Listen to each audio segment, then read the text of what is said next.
then the clerk brought me this thing. Oh, I have one of those things. I love it. Yeah. So that might still be plugged in. There's two plugs down there. I sold one and it's like, oh, yeah. There wasn't one right underneath me, so Yeah, I think my iPad was.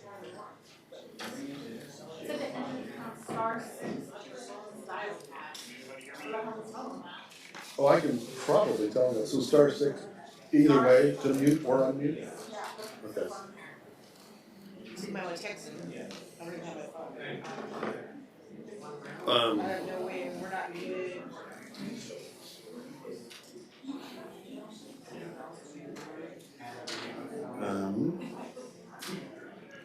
Come on, phone.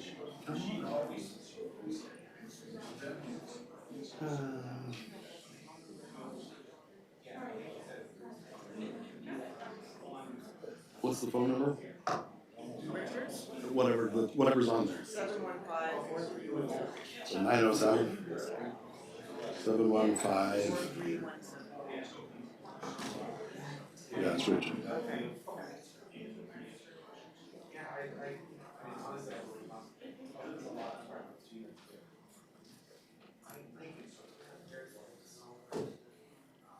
What was it? It was asterisk 6. Yeah, asterisk 6.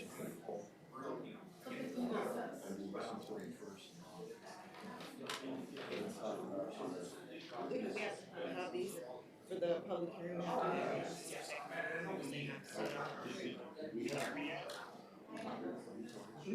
had to. Yeah, it was like 3 or 4 meetings.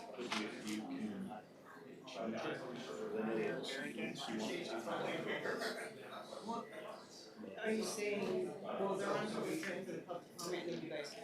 Okay, then we can take. Yeah, then you can go from there. Yeah. Yeah, yeah, okay. All right, thanks. Did you get this letter from Joe Hawkins?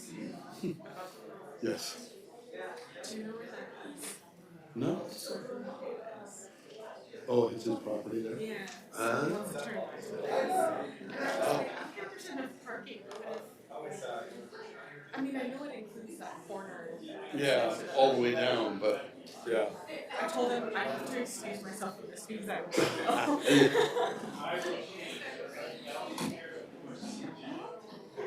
All right.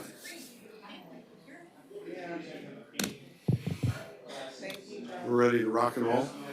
I just don't know what to do though. Okay, well, then whatever.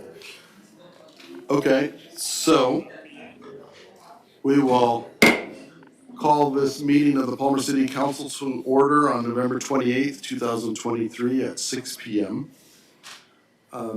Madam Clerk, if you could call the roll, please. Councilmember Alcantara, Councilmember Moline. Here. Mayor Carrington, Here. Councilmember Tudor, Here. Councilmember Best. Okay, it's very quiet. Yeah, I heard it here. I heard a yes. I need to work on volume. Councilmember Cooper, Present. Deputy Mayor Anzalotti. Here. Alcantara's the only one off at the moment. Okay. All right, and if everyone could stand, and Kimber, could you lead us in the pledge, please? Allegiance to the flag of the United States of America and to the republic for which it stands, one nation, under God, indivisible, with liberty and justice for all.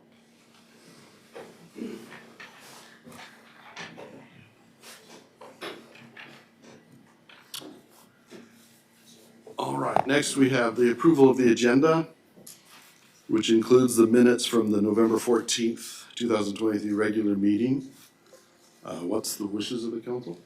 Move to approve? Second. Moved and seconded. Is there any objection to considering those unanimously approved?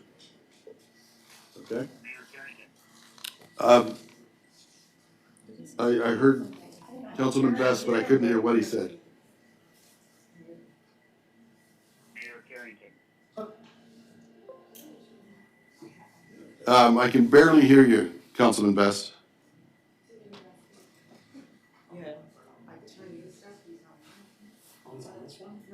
Again, the audio is not working on this, doing it by Zoom again. Oh, he's. Okay, so is it working with you called in? I am attempting to call in and talk to you now. Can you hear me clearly? Yeah, now we can. Yeah, we've got it turned up a bit. It was set very quiet. Very good. Thank you much. Okay.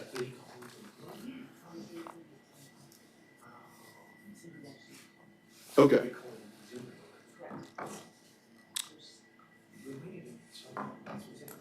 Sorry, as we pause to ascertain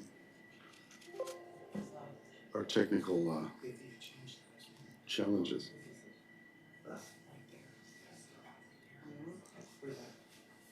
Hello, Mayor. Can you hear me? Yes, sir. Thank you. I'm There's going to get to a town that actually has some sort of email, some sort of coverage. and they're still working. You're still a little bit on the quiet side, so they're trying to. We've got. Okay. Rare. Pretty rare. I'm on the quiet side. I know. Pretty rare that we have these problems. Yeah. Okay. Councilman Alcantara, are you online as well? This is John Alcantara. Can you hear me? Yes, we can. Still real quiet. Fantastic. You can't go a little louder? When I get to a place that has internet, I'm going to try to zoom back in. Right now, I just got you on my phone. Hmm? I've never had this before. It's not this.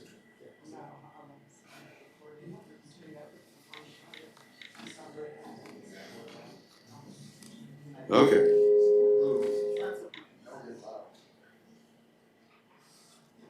Yeah. Okay. All right.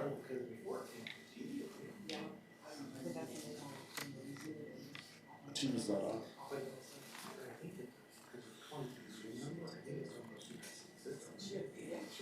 It will have a little break here.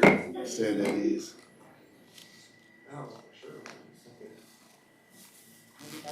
Limited knowledge of Zoom. Yeah, me too. I should just send it in. We'll see if that changes. They tell you. Let me just. Oh, you might have to change this to We just 50. give them over here. We might change the audio to. Over here? Or there? So Councilman Alcantara, you have cell service, it sounds like. And then Do this? set HD, Yeah, let's try that. and that should go to TV. Right? Did I see my app? Okay, tell me. Councilman Alcantara, you there? Neither one of them is there. We lost them both? Yeah. Wonder if they weren't hearing us. They couldn't hear No, us? I'm still here. Oh, Councilman Best, all A right. little better. Okay. Okay, we've gotten So, a little bit louder. Are we ready to a little bit on this. go into our meeting now? It's the best I can do, so. Okay. The other thing, in terms of audio, All right, so we don't have any communications appearances. Mr. Manager, you have a report for us? Yes, sir. Good evening. I just have a couple of items tonight.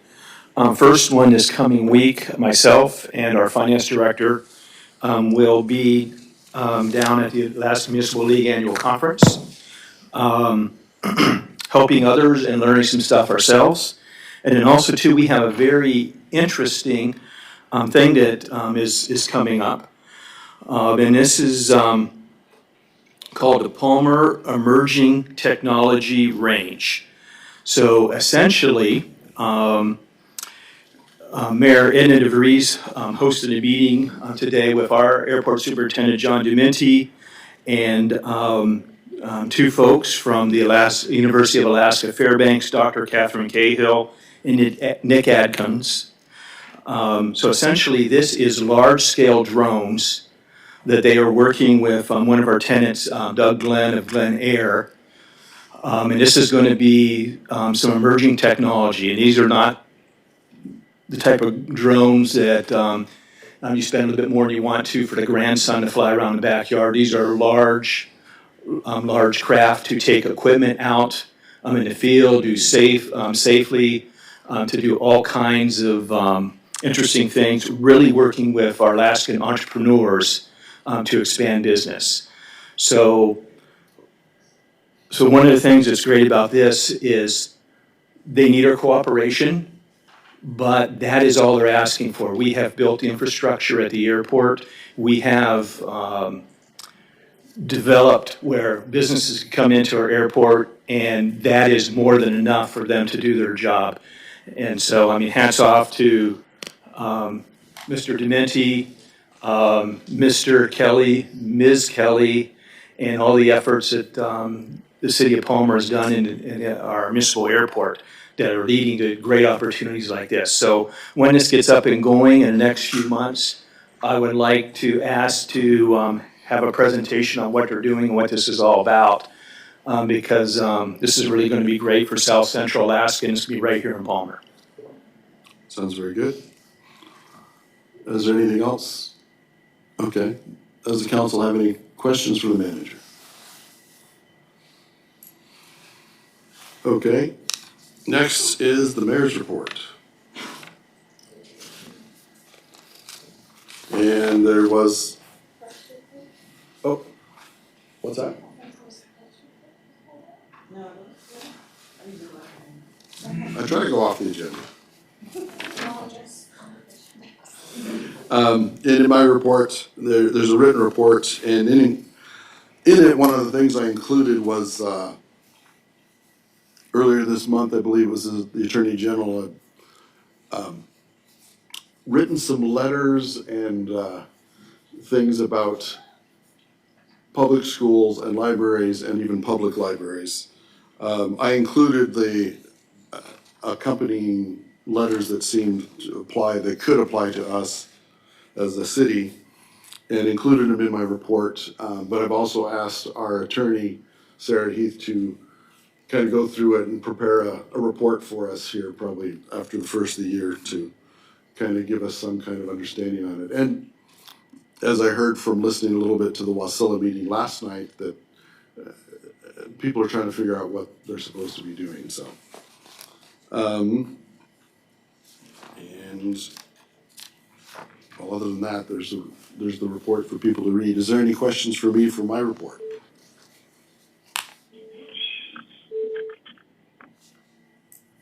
Don't hear any. Sorry, I missed that, Mayor. That must have been Councilman Alcantara. Yeah, Okay. sorry about that. No problem. So next is City Clerk's report. Madam Clerk? I'm still looking for Golden Heart Award nominations from the council. Looking forward to receiving those at some point soon. And you sent us a little bit of info about it to remind those of us with memories that don't always work. Right, Okay. and I'm open for questions. Does any of the council members have questions for the clerk? Councilman Tudor? Thank you, Mr. Mayor. I forgot, I think was the recipients have to be within Palmer city limits, or was that available to the greater Palmer? I don't remember. It's vague. Vague, okay, got it, In okay. code, it doesn't say precisely that, but. Okay, got it, okay, thank you. Mhm. All right. Any other questions of the clerk? Okay. Madam Attorney? Good evening. I don't have a report, but I'm open for questions. Is there any questions from the council for our attorney? I have questions, but I Well, know she hasn't had time to look at Questions things, that so- are en route, yes. Well, we'll be looking, you'll get the last word, I'm sure, so. Okay, next we have audience participation. Please sign in, and you have 3 minutes, and please start off by stating your name. So we'll open audience participation.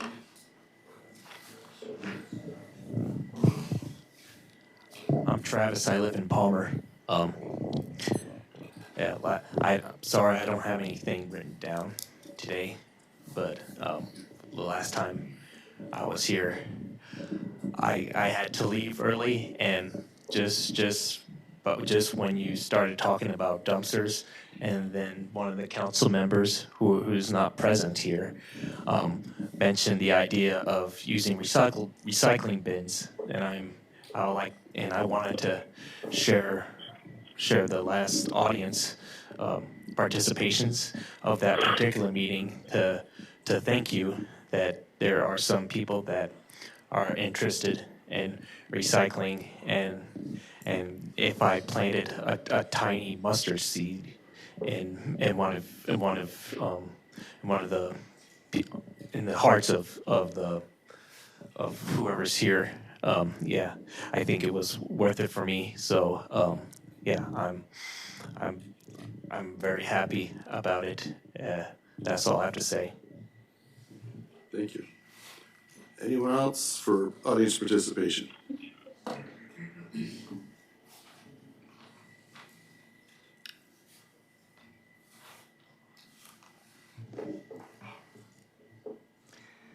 Good evening, Council. My name is Jackie Goforth. I'm giving you a copy of the Attorney General's directive to all librarians and public, and I'm sure you already have it, but I have copies for everyone. I want to make sure everybody gets it. I want you to know the reason I'm here today speaking about the library is there's something strange that's happening in Palmer. Now, when I compiled from the list that the school district had put together, all of the books from that list that were in the libraries, the pink means it's young adult. Palmer had 4. Only 1 young adult. See, there's probably Sutton. Trapper Creek. You can see them, right? Wasilla was the worst. This was in May. Palmer had 1. 1 in young adult, 4 total. And of course, Wasilla was the worst. You do see this, right? I just compiled it yesterday, and Palmer looks like this. Palmer has been buying books on that list since May. They have loaded up the shelves with it. And I kind of wonder why our tax dollars went for that. Because now I will be doing exactly what I did last night. Let's say you have a 13-year-old. They're in middle school. I know what they're like. I've raised 6 kids. They really want to be grown up. They want to be in charge of their life, make decisions, move away from kid movies and children's books, you know. They want to go see a PJ-rated movie. It's called Red Hood. It looks cool. It's about a female werewolf hunter. You research it, everything looks good. Everybody has great things to say about it. The educators, Hollywood talking heads, review sites. The theater sales look good. Moviegoers are gushing. And you're a responsible parent, though. You've looked at things. You researched fightthenewdrug.org. You're looking at why it's about a site about the harmful effects of porn, and it uses only science, facts, and personal experiences. But you also know there's some obscene and indecent material in movies. That's why you'd never let your child see an R or an NC-17 rated movie. Heck, you're even leery of PG-13 unless you have first-hand knowledge. So you told them, okay, you can go. I've looked at it, everything looks good, but they tell you, please don't sit by me, Mom. So you say, okay, I'll sit 3 rows down. It's no problem. So the movie starts, and it's not something you really wanted to see. Your mind wanders, and all of a sudden, this happens. You're not going to tell grandmother about the feel of James's mouth between your legs. You're not going to tell her about your orgasm in his old blue wagon, or about the moonbeam that illuminated his face. Ma'am. Just as he looked up to see your pleasure on your face and showing your Jackie. blood on his. Excuse me, they say this is for children, sir. Okay. Now, I want to know, who on earth would find that not obscene? By show of hands. Who finds that not obscene? Do you want your children reading that? That book is in the Palmer Library now. That's your time. Thank you.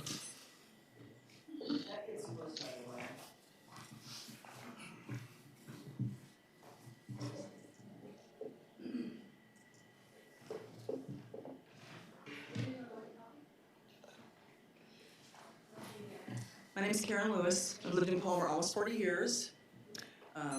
Mr. Mayor and City Council. This is a demonic thing that's going on. Our children are being twisted. Their innocence is being stolen.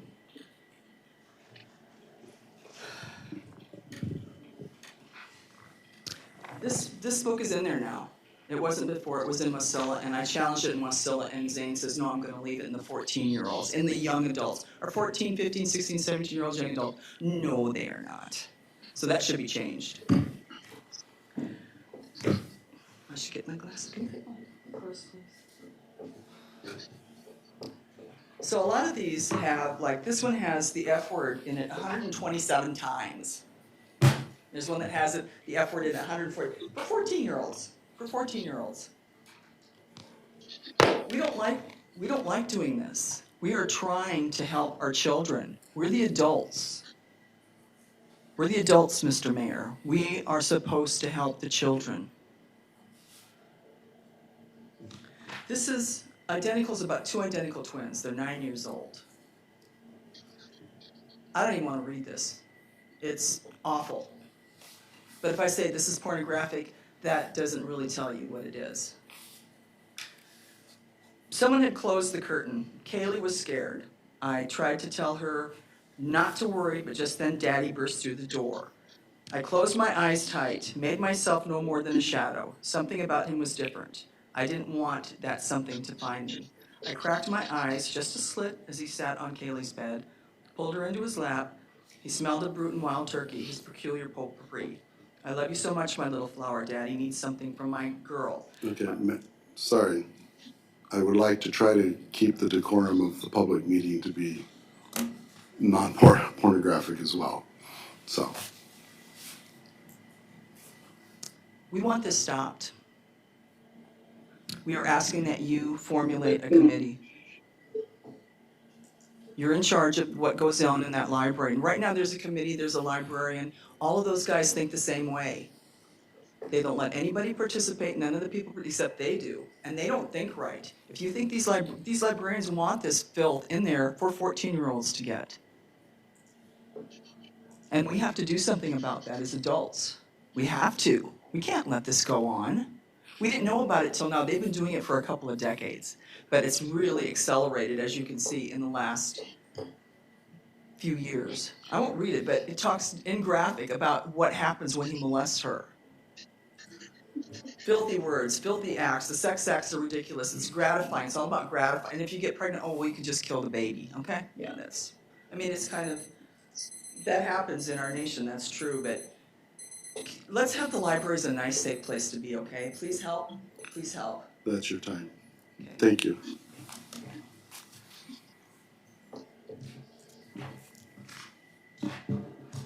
Anyone else for audience participation?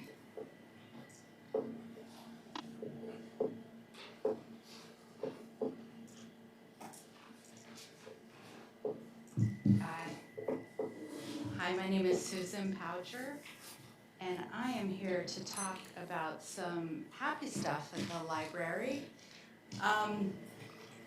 The Palmer Library participated in Maybe pull the mic closer to yourself. I'm There you sorry. The Palmer Library participated in Trick or Treat, and we gave away over 2,000 books that were donated by the public to children who came to town and did trick or treating with their parents. We have story time and baby lap sit and toddlers on Tuesdays at the train station. We have live homework help by high schoolers who come in and help younger kids with their homework when they come. On November 15th, there was a meeting at the train station looking at different designs for the new library. On December 9th, there is going to be bagpipes. Usually bagpipes are in the library, but they're going to be at St. Michael's Church from 3 to 4:30. At St. John's Church on Saturday, 3 to 4:30 during Colony Days.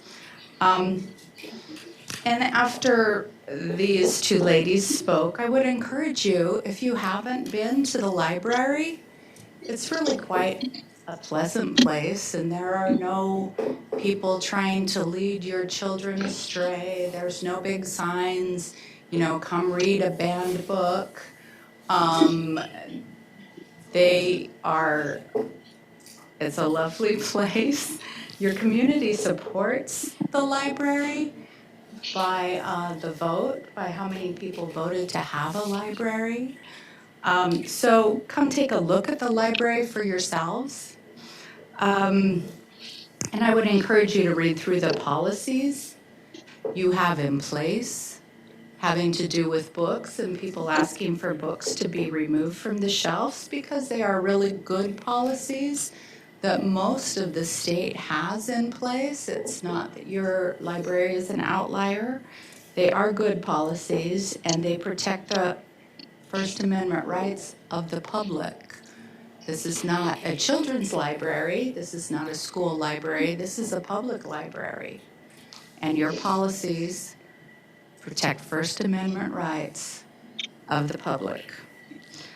So join us at St. Michael's Church on the 9th at 3. There'll be a lot of noise and cookies, and we hope to see you there.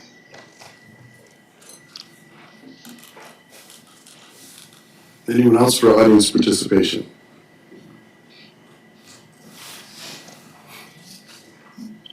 My name is Maggie Shalero, and I am a representative from the Palmer Airport. I'll write my name down afterwards. So I run a maintenance shop for Blue River Maintenance, and we repair all the aircraft and maintain all the aircraft for one of the largest flight schools in the state of Alaska. We are based over at the Palmer Airport, and I can say I've spoken to a number of you on the phone. We made a lot of calls in the past couple of weeks. In 2.5 days that the airport wasn't plowed, beautiful days, our business had to cancel 54 flights and lost over $30,000 in revenue in 2.5 days. And we're just one of many. Now, since that time, we've been speaking with many individuals, many of you, council members. I've spoken with John, our airport manager. I spoke with John Lucy as well. We've spoken to multiple council members, and we have a proposition that we'd like to see if we could fast track through. And ultimately, the long and short of it is that it is our understanding that we have snow removal equipment, but we do not have operators. Well, the Palmer Airport is filled with operators. One of those operators is sitting right behind me. He is a qualified CDL. He has snow grader experience, and he is at the airport no fewer than 4 to 5 days a week. So what we have proposed, we've already been going around speaking with many individuals who work on the airfield and have a vested interest in keeping the airport running, to create some sort of part-time position where individuals could sign up to only plow the airport. They're not then going to be told to go plow the city. But if we get in a jam, and I understand that the last snowstorm we had, I think it was only 3 plow drivers, if I'm not mistaken, so we were short-staffed already. And all of them went to the crazy snow removal that was the heavy, wet snow that we got dumped first of the season. So I understand circumstances have changed. We have since hired another person, but preemptively, because I've been here for 3 years and many folks behind me have been here much longer than that, and we've seen this kind of be a continual issue. And we'd like to come up with a way to solve it, to use resources we have on hand and kind of fast track the creation of this part-time position. We have a list of 3 people right now, and we're working on growing that list of people who, again, are qualified CDL drivers with greater experience who are at the airport and interested in plowing. And we'd like your help in pushing that through. And that's kind of the long and short of it. And the rest is really up to you guys, but we've got people here and we're working on putting together a list of those qualified drivers, but we'd like for them to not have to go through a bunch of hoops. So if there is an interest, having kind of a group interview and group push you through the system to get you into it, because we're not looking for full-time employment. We're not looking for benefits, and we know it's not going to be making us a lot of money, but it behooves us to clear that runway. And we're a for-profit business, but the airport is regularly used by LifeMed, Medevac from all over the state. The forestry department has a big base there. We hear there's a big program that's developing, and again, we're one of many businesses, so please consider that. Thank you.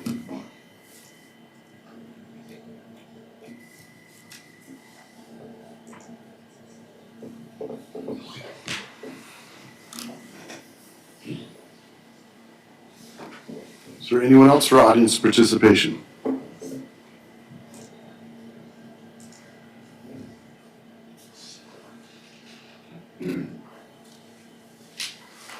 Okay, we will close audience participation, or this one, I should say. Next is public hearings.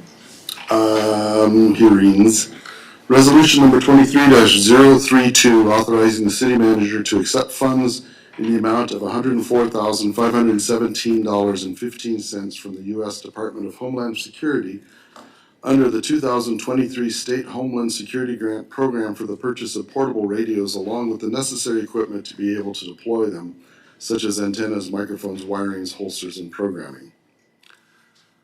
You guys need to work on your titles. All right, we will open this for audience, for public hearing. So if you want to speak to just this specific item, please come forward and state your name, and you have 3 minutes. And if not, we'll take it back and the council will decide what to do with it. Okay, we'll close that public hearing. So what's the wishes of the council? We need a motion on this one, correct? Mr. Mayor? Yes, go ahead. Is that Councilman Best? Move to approve. Okay. Second. Moved and seconded. Is there any questions the council has? All right. I guess we like receiving money. Madam Clerk, if you could call the roll, please. Councilmember Tudor? Yes. Councilmember Alcantara? Yes. Councilmember Best? Yes. Councilmember Cooper? Yes. Deputy Mayor Anzalotti? Yes. Councilmember Moline? Yes. Mayor Carrington? Yes. Unanimous? All right. Next is resolution number 24-001, 2024 City of Palmer Employee Pay Plan. This is where we have another public hearing, right? Correct. All right, so we will open public hearing for 24-001, 2024 City of Palmer Employee Pay Plan. Is there anyone wishing to come forward to speak to this resolution about the City of Palmer Employee Pay Plan?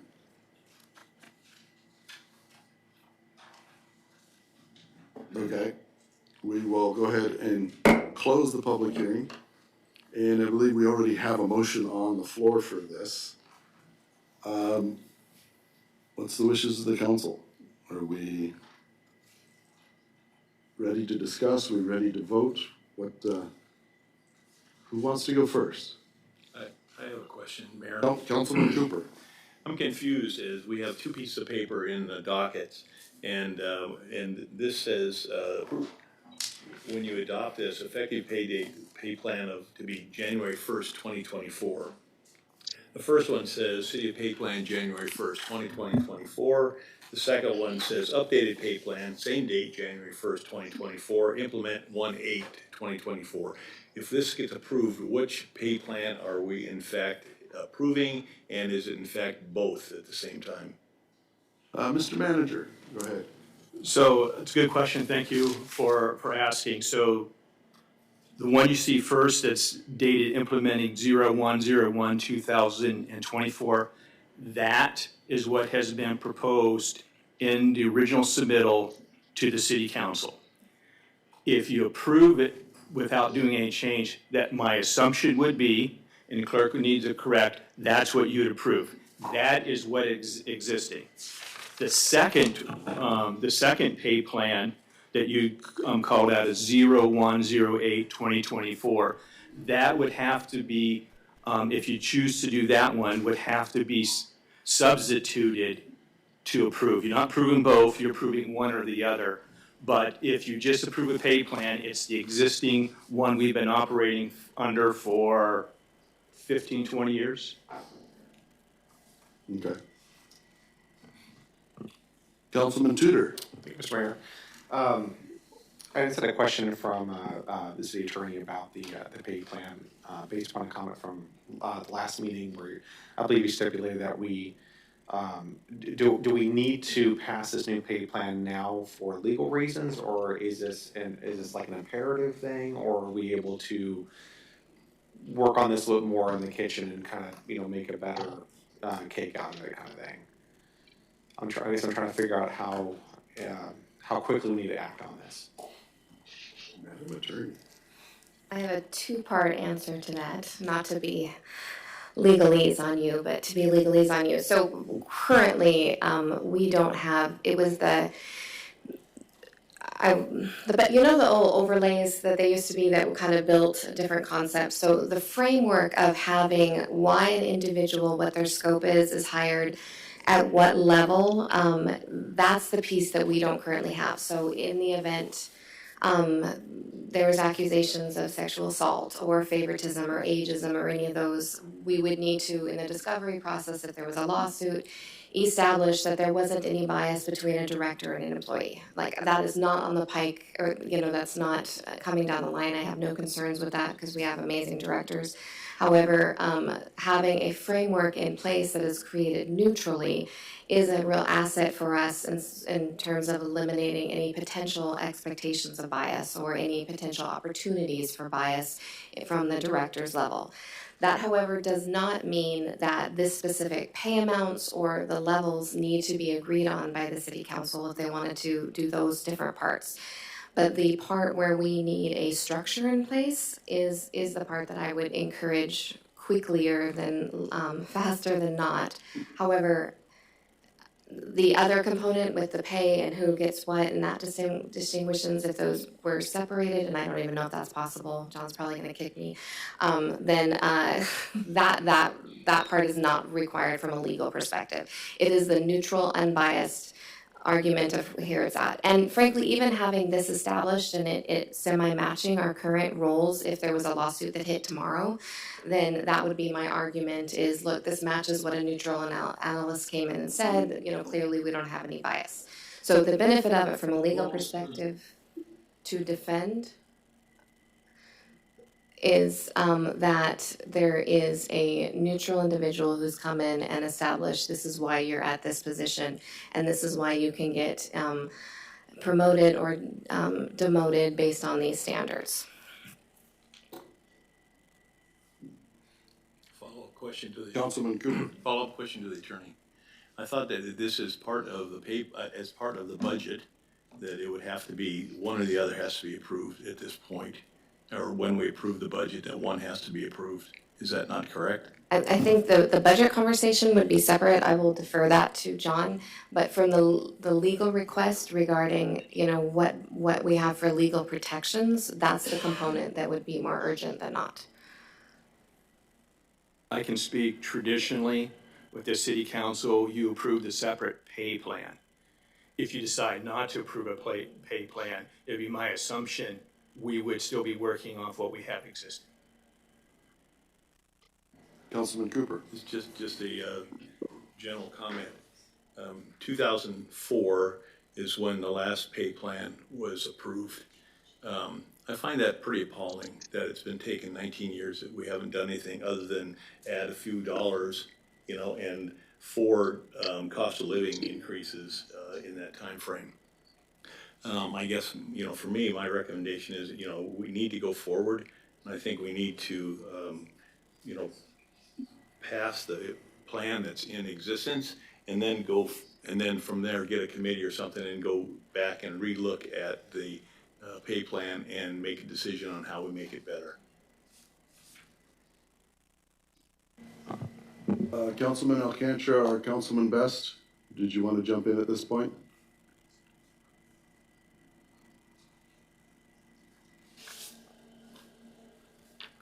Mayor? What's that? Mr. Mayor, Yes. Councilman Best? can you hear me clearly? Yes. Thank you. We have on the record received comments, some for and some against, some even employees that would be on the reduction side of it, a minuscule amount in this reorganization of our pay plan. And yet what I hear is more good than not. And just like Councilmember Cooper just mentioned, it has been many years since we've really reworked this. So why punt again? If I remember right, I believe it's Voltaire that said the perfect is the enemy of the good. It's not perfect, but it gets us going in the right direction and protects the city in different aspects as well. I ask for council to pass the new pay plan as presented. Thank you. Councilman Tudor? Thank you, Mr. Mayor. And I guess it's a kind of just a general question for the council in general is, we've, from what I've seen from the employees of the city and from some conversations I've had is that there's a lot of trepidation about this new pay plan. And I do agree that we do need to move forward, but I guess my question is it more reasonable to keep the current pay plan with the cost of living adjustment, and then next year we direct the city to work on this new pay plan with more input from directors and managers, et cetera? Or is it more reasonable to pass this new pay plan and then have it reworked a little bit more next year so that way it better reflects everyone's job titles and descriptions? That's where I'm kind of hung up on personally, is just, which one is more reasonable to expect to have a good result from? Mr. Mayor, can you hear me now? Yes, is that Councilman Alcantara? Yeah, am I still coming in faint or loud and clear now? You're in the middle, that's fine. Okay. I'm talking as loud as I can. I would say yes, exactly, Councilman Tudor, to what you just said. I think the best course of action is to pass the January 1st date pay plan and hold off until we can finish the plan and implement it when we can. Not be rushed into a January 8th date, but take the time to do it right. And I appreciate the history given by Gina Davis. I was a little shocked, as was mentioned earlier, that there were many years where it looks like nothing happened at all, which is sad in its own right. But I think to rush, as I called it a couple weeks ago, a half-baked idea would be a wrong step to make. And those are my comments that I hope you can hear. Yes, we can hear you. Councilmember Moline.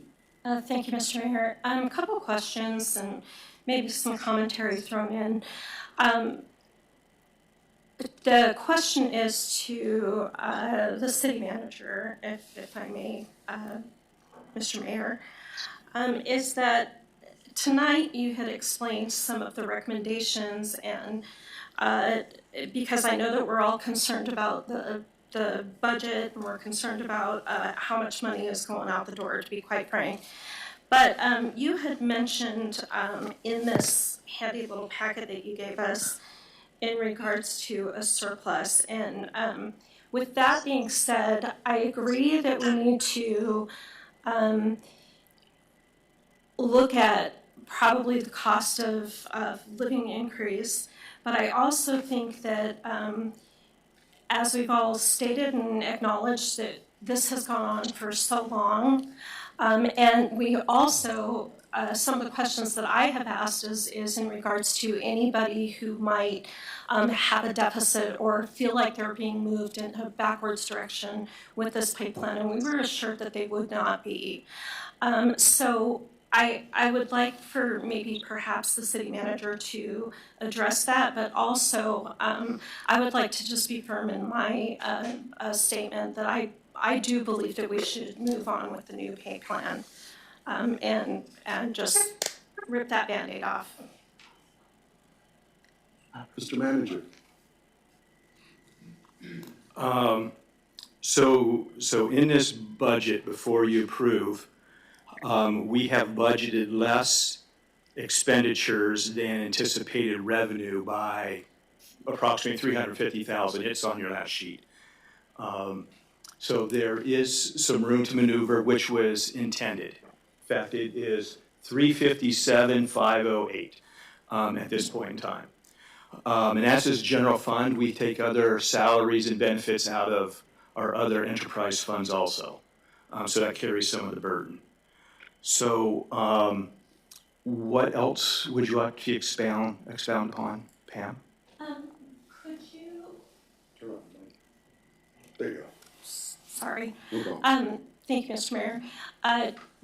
To the manager, could you also remind me if last year we had done a bonus to the city employees for 1,000 or was it 1,500? It was $1,000. Okay. And just to note for the budget, we always pay that out of the surplus of the current year. So if that is done for 2023, it will not affect the 2024 budget. Thank you. Thank you.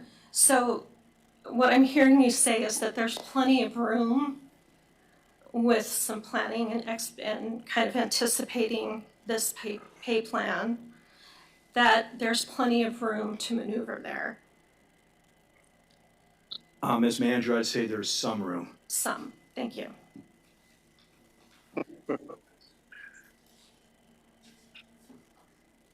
Somebody online want to speak to the motion? Okay. Deputy Mayor Anzalati. Thank you, Mr. Mayor. So is it my understanding that we could implement the updated with classification study pay plan and work on that throughout the year and maybe budget time next year kind of reevaluate where that's at? Or do we have to wait until budget time next year, or could we do that during the year? Mr. Manager? Yes. No, I understand. I was just waiting for him to say you can speak, because he's told me sometimes don't speak. That was a No Doubt song, I think. Don't speak. So, anyways, the city council, and the answer is yes to all of those. So selfishly for this, first, I like to remind city council that we sought an outside agency who does this. This is their expertise, and they went through and put this system together. And just like if you want to mess with the tax code, there's going to be some people who do more better than others, and that's why nothing ever gets changed, even though it needs to be changed. I don't think anybody agree if IRS needs to change. We've been hearing since I've been here that nobody's been happy with the current pay system. That's been going on a while. So, but you can do a variety of things. So here's the selfish part of this. My tenure is not a long time. I would like to have this resolved so it does not place a burden on the next manager coming in. There's time to do that, but it's a short time. Is that a veiled comment that you're retiring? It's not veiled. I'm waiting for December to write the most perfect letter thanking the city council for allowing me to serve you and the citizens of Palmer. I'm still working on the right words to say, Mr. Mayor. Spoken. Okay. And I believe Councilmember Moline had asked, with the new pay plan, and there's adjustments of going on which level, is everybody maintaining the same pay, or is anybody sliding back at all? So no one, as I explained before, no one is sliding backwards. However, fitting folks into the new pay system, there are some folks who may get a 4, 5, 6 cent an hour raise, and other folks who may be getting $1.20 no matter how they fit in. So we took the current pay and we put them closest to the positive step. So there is a difference there for this first year. But it's expounded, and one of the things that we have done that I think benefits the employees is right now after you get to step 9, you get the letter steps currently. And you get A, and then you gotta wait 2 years to go to B. Then you gotta wait 2 years to go to C. Then you gotta wait 3 years to go to D, and another 3 years, is that right, to go to F. This system does not have those folks wait. So at the end of the day, and I'm gonna take somebody who's very close to me, who is getting a very small raise. At the end, if they were to make it all the way to the end, they are going to be making about $2,000 less if they were both at the end at the same time. But being on step 5, they're going to get to the end probably 5 or 6 years quicker than they would be, maybe even 10 years quicker than they would be under a current system. Everybody, no matter where you're placed, will do better unless you've been here forever. And we only have 3 of those people here, and I'm not going to name them. Okay, but by better, you're saying that they will increase their pay faster? They will get more money annually with the new proposed system. But their total that they could get at the end will actually be less for some of those? Correct. Okay. Correct. With cost of living, I just don't think that would ever catch up. Okay. Councilman Cooper. Thank you, Mayor. Couple comments. One, with Councilwoman Mullins, you're concerned about the budget. The proposed plan is going to cost the city probably a lot more because instead of waiting 2 years for a step increase, you get it every year. That's a concern that I have further into the future. And to kind of go against what Councilman Best said, all of the emails that I received, with the exception of one, were against moving into the new pay plan.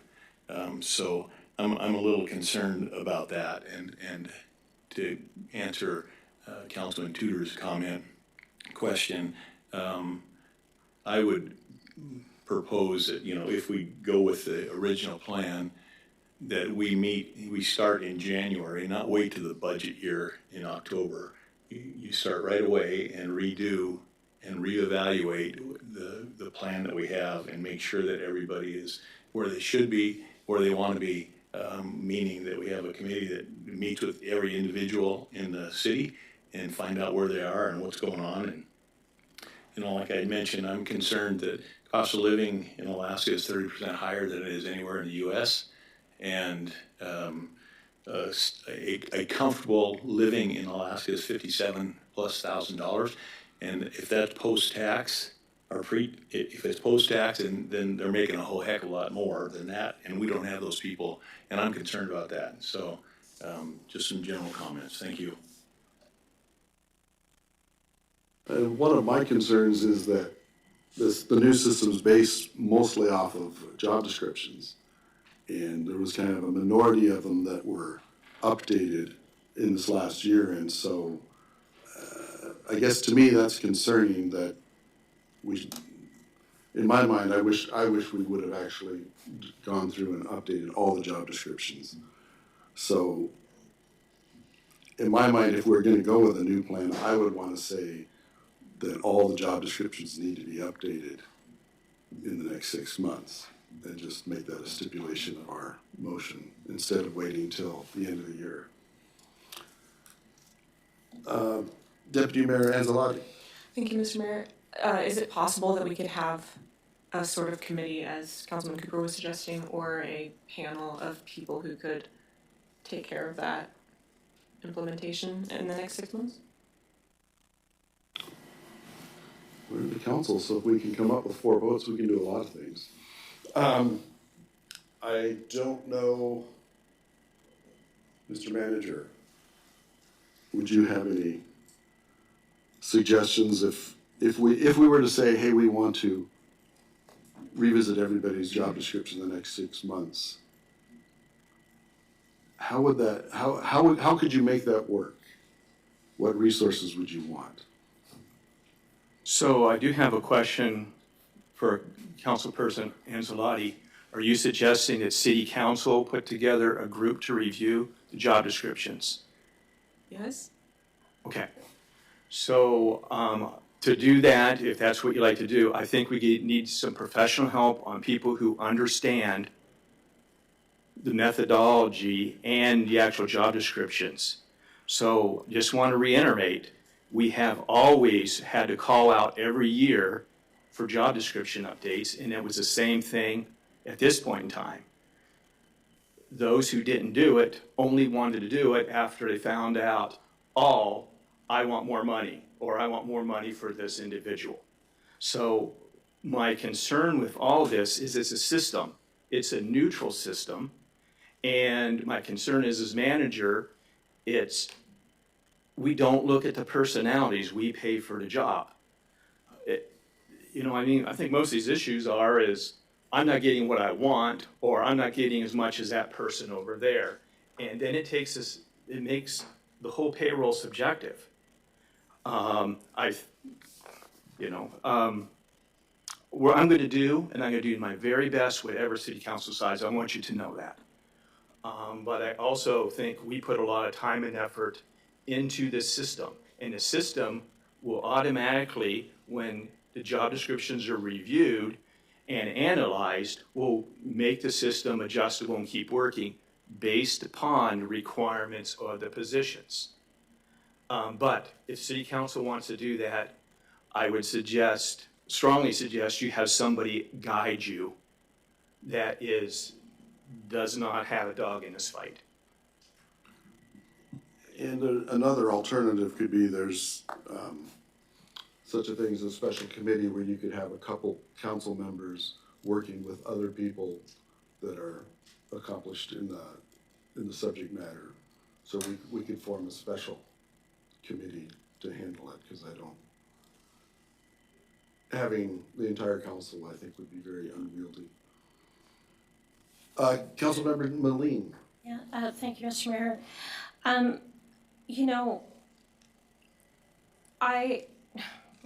just going to say it because that's just who I am. But from the study, I mean, obviously we spent money on the study. We had a professional organization look at this, and that's what they do. If we didn't have job descriptions accommodated to us from whoever they were supposed to come from, I don't think that we are the appropriate people that should be HR. And while we're saying we've got people who don't have a comfortable living and et cetera, we've come up with a solution for that. We've come up with a system to allow them to grow, to be protected by their job descriptions, to also make sure liability-wise that the city is covered from any impossible, what might be employment-related claims. I think that this solves for more than just pay. And it's also an opportunity for people within the city to grow and to possibly lateral or bilateral movements, or however you want to convey that. I think that we just need to look at this from the 1,000-foot level, and we invested the money. We need to make the commitment and step into it. Mr. Mayor? Deputy Mayor Anzalati. I just wanted to follow up really quick with what Mr. Mercy was saying. So, based on this meeting and last meeting and the comments and questions that were answered, it is possible, if we implement this new pay plan, to continually update the job descriptions. It's not set, and the directors will have basically the say in what the job descriptions look like. And that has already happened and will continue to happen. Yes, I mean, employees can also do the same, and they have. I mean, we've had numerous employees say, this isn't what I want to do, made adjustments, got it to directors, justified it, and we took it through and we made the adjustments. I mean, that is an ongoing system that we have. That will continue to happen. Oh, Madam Attorney. So I just want to clarify that the legal support of having a neutral classification system would be substantially undermined if the classifications and the job descriptions were changed by the city council or someone drove it. That again puts us in the position where you don't have neutral body altering individual classifications for potentially what could be argued as unjustifiable reasons. I know so-and-so, this isn't good cost of living, and they begin tweaking with the system. So really wanting to, regardless, adding bonuses across the pay or COLAs across the pay, those are all equitably distributed, right? Putting together a group from a managerial perspective that begins to tweak with what was already presented as neutral gets into more legally dangerous territory. So I would be concerned about a committee playing with that. Now, you mandating that within 12 months, every single job description needs to be evaluated by such and such date by the next one, and having some of those requirements, that is a neutral application across the board. The moment you start subjectively putting pieces together, it gets more, it undermines the whole purpose of having a classification system neutrally. And I guess part of my issue is that we talked about it hasn't changed since 2004. To me, that would have been a good reason to make sure, encourage more people to look at their job descriptions, get the directors to look at the job descriptions, and it just seems unwise, shall we say, the way we've done this. Mr. Manager. Well, the comment came, I think, from last meeting from an employee who said he did not like how he ended up, but he said the city has been doing this over and over, and we thought nothing's going to change again. I think that's been the attitude of our employees. Why do this when you're requested and required to do it if there's not going to be any change? And that's where we are. I mean, it's close to 20 years. And so, Okay. And I keep coming back to 6 months because I think it was the manager that mentioned that he wants to get this project done before he leaves, so. This is not for me. I just do not want to leave this to the next person coming in new to have to deal with this. Councilman Cooper. Thank you. I think to go along with what the deputy mayor was saying, that, we have a committee, but I think that obviously the basis and the start of it is the position classification study. That you already have an organization that has already done this for us. I'm not sure that, having, just because you spend the money, I'm not one who just wants to jump in just because the money's been spent. I think we can look at it, these folks are from outside and they maybe just don't understand what else is going on up here in Alaska. I think that if we use the classification study as a base, and then we can still have a committee that is, non-partisan, if you will, because I don't believe that anybody's going to say, I know Jimmy or I know Johnny and we're going to give him more money. I don't think that's the case. So I just think that whatever plan we go with, I think that we need to reevaluate it and look at it again within the next 6 months and make sure that we are okay. And everybody in the organization is okay. Thank you. Councilman Tudor. Hey, Mr. Mayor. Just kind of a clarification from the city attorney, because what I'm thinking of with this is if we do move forward with the new pay plan, based upon some of the feedback I got from some of the staff at the city, is that it's just one of those things when you work for an organization. A lot of times, let's say your job is, let's say you're an administrative assistant, but you also happen to plow the parking lot. But, people kind of forget about that because it's just one of those add-on things you've been doing, and so it's not part of your job description. And so if we were to, like I said, have the city within a 6-month period, we adopt this pay plan, but the city goes through and reevaluates what people do, maybe with a little bit more detail, because sometimes things get forgotten. It just happens, you kind of forget that, oh yeah, that's also part of what they do. They also fill the water cooler, whatever it might be. To put that into the job description, would that put the city in any kind of risk if that's done, especially if it's done internally by city staff, by the directors and HR? No, that would not. Having a requirement to evaluate in 6 months and have all the job descriptions looked at, that would not affect it. And because of that, it's because it's, again, a holistic perspective. It's when you start tweaking just individual pieces that's where it becomes not a standard across the board. Deputy Mayor Anzalati. Thank you, Mr. Mayor. I would like to move to amend Resolution 24-001 that upon implementation of the new classification study pay plan, that we evaluate every job description within 6 months of implementation. So are you basically wanting to substitute the new pay plan for the existing pay plan with those stipulations? Yes. I think, does that sound correct? Is that, well, she's making the motion, so I'm trying to make sure I understand the motion. I didn't understand that, Mayor, is what she was saying. I think I can clarify. I think what you meant was, sorry, No, that's okay. was So to. Josh is seconding and he's gonna clarify. Yeah, was to approve resolution 24-001 with the amendment the city go through in the 6-month period and go through job descriptions, was that right? Correct. I thought we had to amend it before moving, or? Yeah, this is true. Okay. But are you moving to use the existing pay plan or the new pay plans? The new pay plan. The new pay plan, okay. Thank you. So, she moved that, and I believe Josh seconded it. Do we understand it?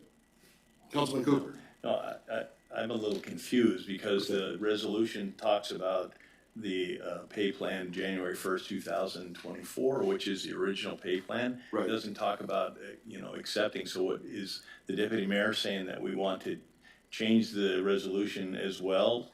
Not only to reevaluate within 6 months, but to change it to the pay plan that is going to be implemented 1/8/2024? I thought that pay plan was the one on the table with resolution 24. It's this one, right? It's the original. So there's the new and the old. Right. I meant the new. Did I say the wrong resolution? But the new one's not on the table, so that's why I was asking. She Oh, wanted I'm to sorry. substitute That's not the the resolution. new I pay see what plan you're for the saying. old pay. I'm sorry. Is How that should I say correct? that? Is that, so what, go ahead.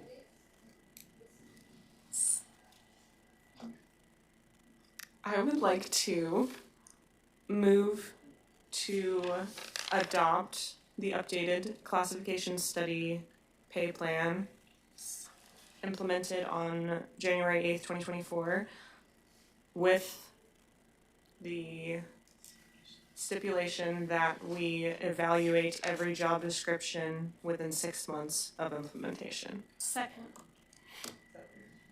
Okay. Is the clerk happy with that language? Okay.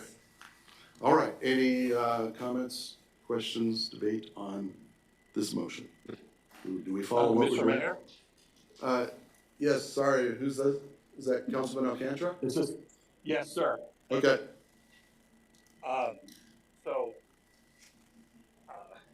with very much respect, I think what I heard was moving forward with the January 8th dated pay plan, which is the one that's, that Krupp provided at a $228,000 that really, in my opinion, is not ready for prime time. I don't think we should move forward, implementing those, anywhere from 4 to 18 raises, and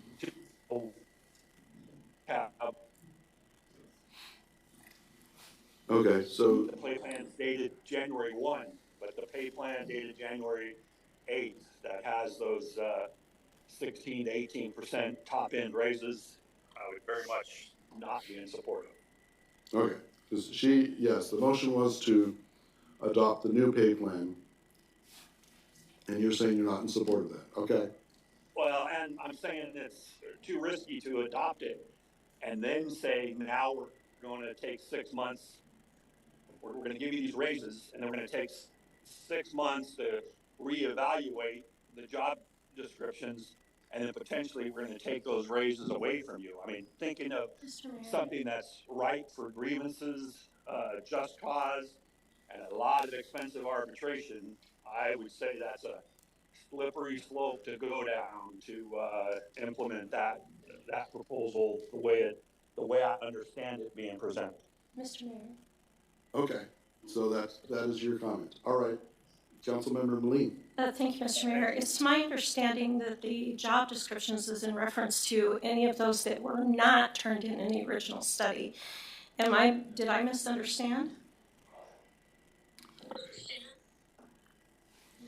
Deputy Mayor? For your motion? You're correct, yes. Yeah. Okay. Thank you. Okay. Councilman Tudor? Mr. Mayor, to the city manager, I mean, is what we're asking, is this actually, I mean, is this a feasible thing that we're asking to say? What I think I'm worried about, and probably other council members too, is, I just don't want this to be one of those things where we're kind of, I feel like some of us are kind of gritting our teeth to approve this, because we think it's a good thing to move forward, but we want to make sure that nobody gets left behind, and my concern is just that it's gonna be like it won't be taken very seriously, so I just want to make sure that by doing this and directing the city to go through this classification a little bit more in the next 6-month period for job descriptions and such, that this is reasonable, that what we're asking for is reasonable, and two, that it's not going to be something that's just going to be like, oh, it's done. You know, we did it. You know, even though it really wasn't thoroughly gone through. So if I can state, I like every one of my employees. I think our employees of cities are wonderful. That is why nobody is being left behind, although there could have been some justification for that based upon the work that they do.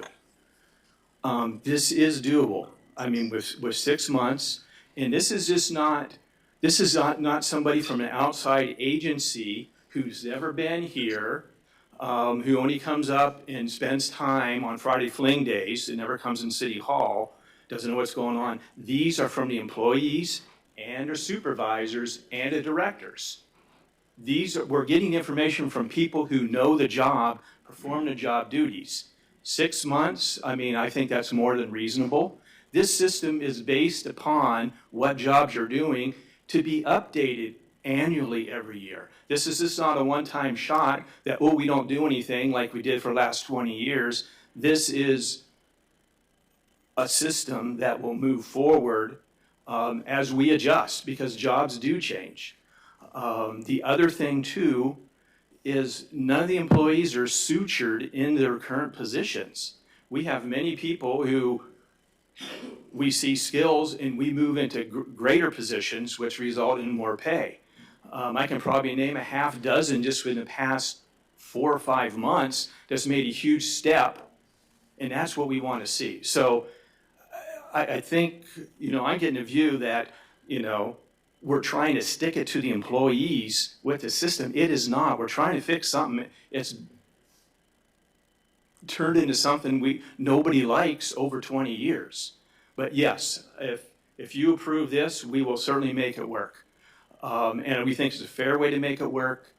And, I'm sorry, there's not a system to give everybody a $10,000 raise. We can't afford it, and we need to have justification for anything that we do. And that's the whole scheme of this that was directed by the city council last year. Councilman Cooper. Just a clarification from the deputy mayor. Are you saying that you only want to review the job descriptions that have not been done in the past few months, or do you want to redo them all? I'm saying, well, whether or not we put that in place with the 6-month stipulation, those job descriptions can be edited by the director, to my understanding. I don't know if that's once a year at budget time or throughout the year, but the stipulation is so that there isn't a job description that doesn't get looked at. So I'm okay if they look at all of them over again, but if it's just the ones that haven't been, that's more important to me, if that answers your question. Yeah, one would hope we would do them all. I did have another comment, Mr. Mayor. Okay, Councilman Cooper. Kind of going along with Councilman Alcantara's comments, but to elucidate a little bit more, currently we have longevity steps A through F. I am really not in favor of changing that to 10 through 15, which we would give increases every year to every person. If you're concerned about the budget, there's going to be a lot of extra money that happens every year versus every 2 years. And then you get to the point where if you can't pay for it, what do? Raise taxes? I think people should look at that as well. And so I'm actually a no on the current resolution. Thank you.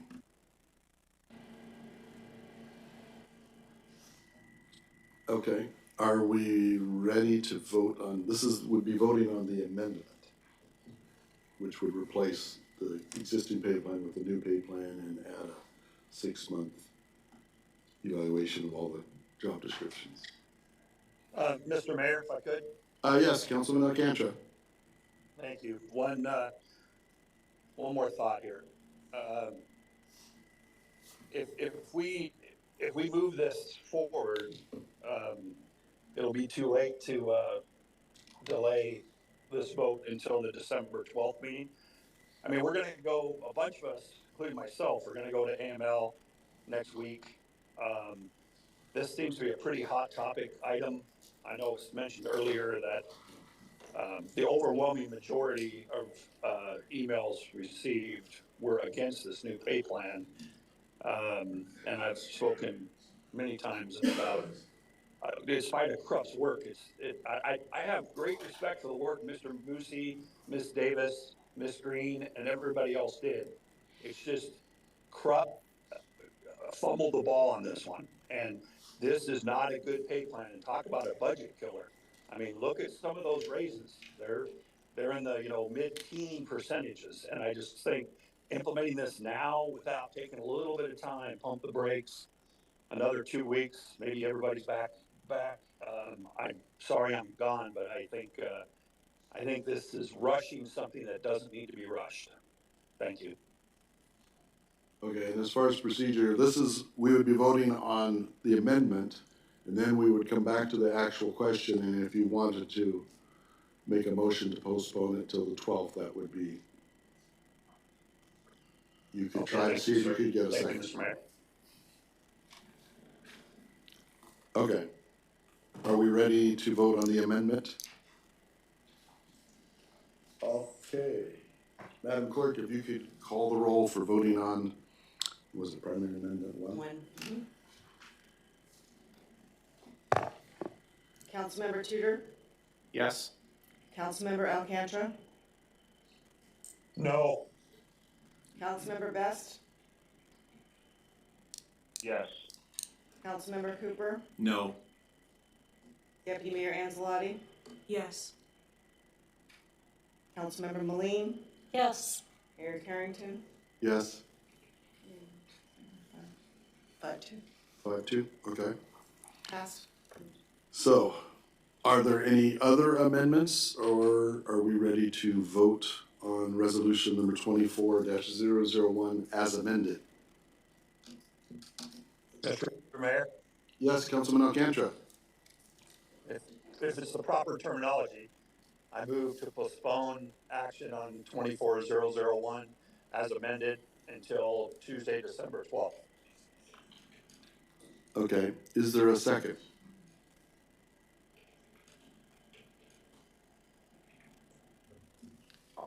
Mr. Mayor? Councilman Tudor. I'll go ahead and second that. I think it'd be good to have a little bit of caution with this. Okay, so there was a second. So Councilman Alcantra, did you want to? I think I've said my piece, sir. It's, we don't need to rush this. There's no reason this has to be done tonight. We have at least until January 8th, which unfortunately only gives us one more council meeting. And that is the reason I suggest December 12th. Okay, so is there any questions on this, or are we ready to vote whether to postpone this till December 12th? All right, Madam Clerk, if you could call the roll for postponement. Mr. Mayor? Yes, is that Councilman Best? Yes, it is. I would like to have a little clarification. Yes. Our pay plan must be voted on before our budget is accepted. It's not something that can happen after January, correct? The budget including the pay plan has to be done by December 15th, I believe, by code. correct. I just wanted to clarify what Councilmember Alcantara had inferred was that January 18th, we had until that time to accept a next pay plan, but that is actually incorrect. We have to have it part of our budgetary process. Okay. Be that as it may, I would actually encourage everybody to go ahead and vote on this now. Okay. So, we're gonna vote on whether to postpone. So yes would postpone it to December 12th, and no would keep it on the table. Madam Clerk, if you could call the roll, please. Mayor Carrington, No. Councilmember Moline, No. Deputy Mayor Anzalati, No. Councilmember Cooper, Yes. Councilmember Best, No. Councilmember Alcantara, Yes. Councilmember Tudor. Yes. 3-4. So it's a 3-4, so it is not postponed. Correct.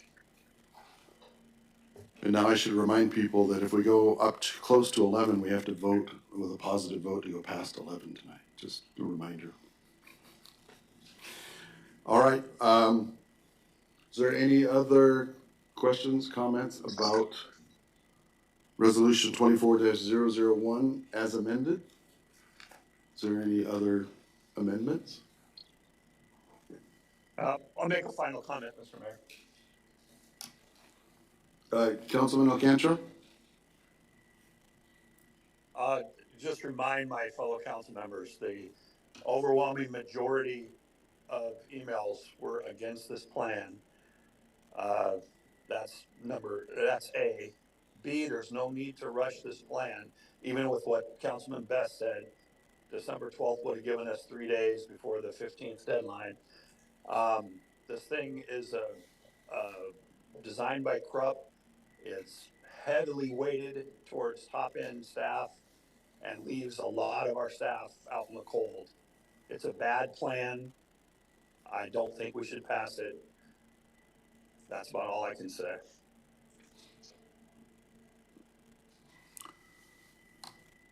Actually, now I have a question. Is this, with the pay plan, would this be the place if we wanted to add a COLA or bonuses or et cetera? Mr. Manager, Gina? Or is that something we can do at any time? I would say take action on this, and then if you choose to do a COLA, follow that up with a separate motion. Okay. All right. Any other discussion? Okay, Madam Clerk, if you could call the roll for resolution number 24-001 as amended. To be adopted. To be adopted. So a yes vote would to be adopt, to adopt. Councilmember Alcantara, No. Councilmember Best, Yes. Councilmember Cooper, No. Deputy Mayor Anzalati, Yes. Councilmember Moline, Yes. Mayor Carrington, Yes? Councilmember Tudor. Yes. Okay. 5-2. 5-2. All right. Next is resolution number 24-002. Mr. Mayor? Yes, Councilmember Moline. Thank you, Mr. Mayor. Before we move on, would it be an appropriate time to ask for a motion to discuss bonuses as well as COLA?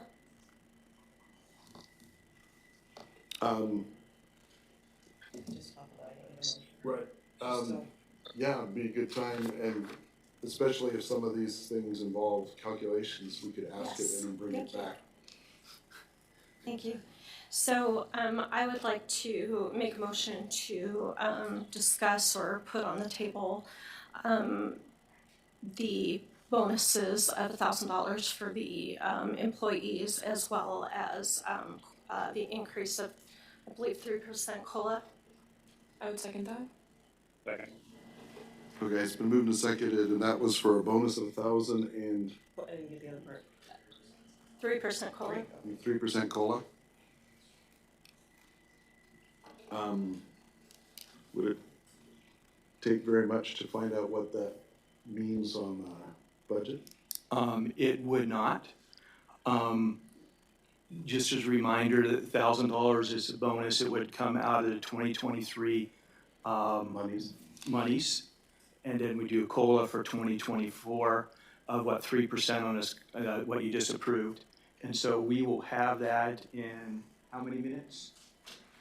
About 30 seconds. And if you, Everybody if is you very could go to the confident. table, that would be great. So.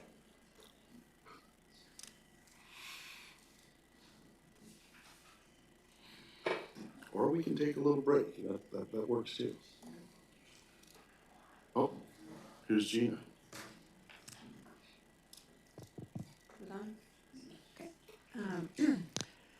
Mr. Mayor and council members, if we were to do a year-end employee bonus, like $1,000 net bonus for regular employees, the cost would be for the general fund $126,276. Would that include half that amount to half-time employees as well, or? Yeah, that would include like a $500 net to seasonals and on-calls, yes. Okay. That was 126,276? Correct. Correct, okay. And then water, sewer fund, solid waste, and the airport would be like an additional 10,000 out of there, to combined out of 10,000 would come out of the enterprise funds? enterprise funds. Thank you, Okay. Steve. Yes. And regarding a 3% COLA added to the classification study plan for 2024, that would be an increase to the general fund budget of $417,216.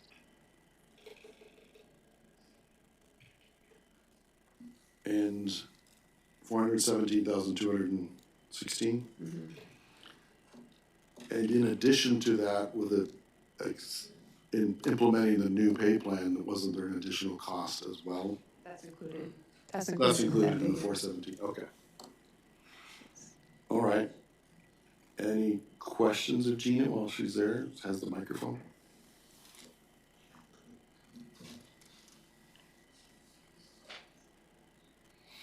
Councilmember Moline. Thank you, Mr. Mayor. Thank you, Gina. As always, you come well prepared, and that is much appreciated. Gina, how does this impact our, do we feel like we've got enough wiggle room within those funds to make this work and have it be palpable? Of course, I err on the side of caution as the finance director.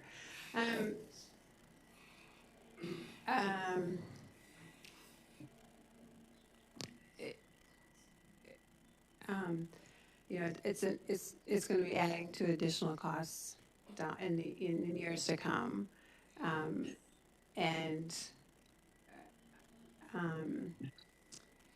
although the city has not been very generous with the COLAs over the years, it would be better to get into a habit of, even if it was just a 2% COLA, to get in the habit of doing that down the road.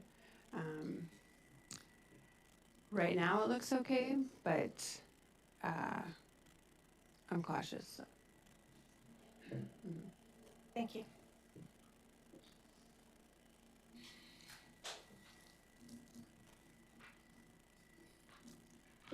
Mr. Mayor. Yes.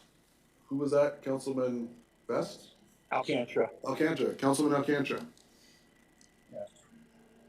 Yeah, I'm just wondering, in lieu of what we just passed, if maybe we could split this thing up and implement the $1,000 bonuses, but hold off on another raise on top of some really, really substantial raises for some people, effective January 8th.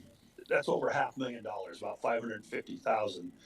doing, quick math, and I could hear the trepidation and caution in Gina's voice. Mr. Musi mentioned earlier, we had about 350,000 in extra money that was unspent. This motion alone is about 550. So I just wonder if maybe we should pump the brakes a little, implement the $1,000 bonus, as it's, cruising in on Christmas time, but hold off on on a 3% COLA in addition to the raises that the new pay plan is going to offer. Make it part of the requirement of getting their job description updated. Councilman, Mr. Musi. So I think there might be just a misunderstanding. And I appreciate Councilman Alcantra bringing this up. So with the COLA, so when we implemented this and you approved from going to current to the new, we said we did it the closest step positive. So we have some people getting a 6-cent increase. The most anybody in the whole thing is getting is $1 increase based upon this new system.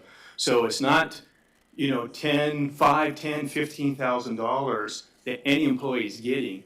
The most they're getting on how they fit in is primarily $1. And that's not the majority. Is that fair? That's fair. It's kind of all over the board. But I wanted you to know that to make this system fit from one to the other, there's some significant changes between, say, 6 cents and a whole dollar. So there's no windfall here. That's why you're not seeing everybody in love with the system. And I think I told you at the first time we presented this, that this is a system to go to and nobody's falling in love with it. So the 3% is not outrageous at all, and it fits within our budget. And the difference between what the surplus has and what this cost is that Ms. Davis presented, that is just an additional $59,000, $59,704. Councilman Cooper. I have a comment on that, Mr. Manager. You say it's 6 cents, okay, so if on 2,000 hour a year, 2,080 hours, okay, that's $120. And that's the people that are in the lower end of the scale, my guess. The people that are getting $1, my guess, are the higher end people, and so that's $2,000 a year extra. So you can't say that. That isn't accurate. It's not the higher level employees getting $1 and the lower levels getting 6 cents. Can you show that to me? Yeah, let's take a break and we can go through every one of the employees and show you. I think you're painting this.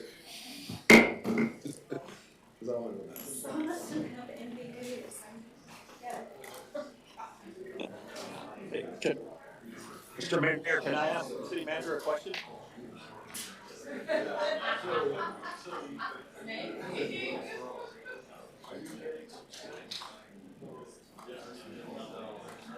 Mr. Mayor?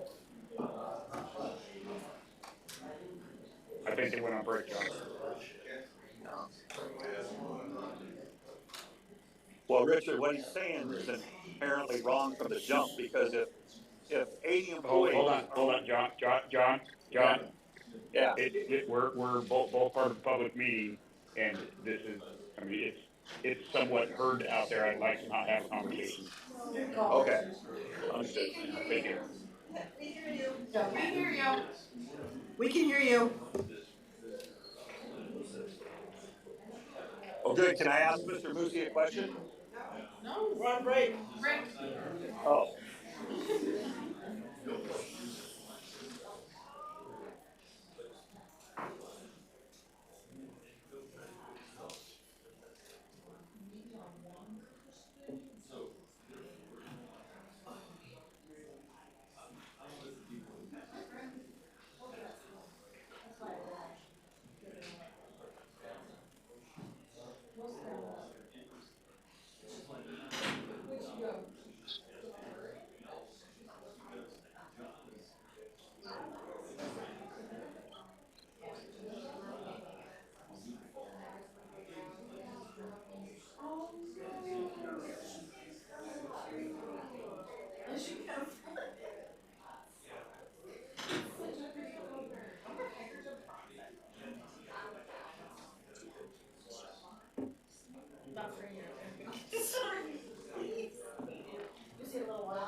Oh, me too.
How far did Victor be? Like 1 minute left.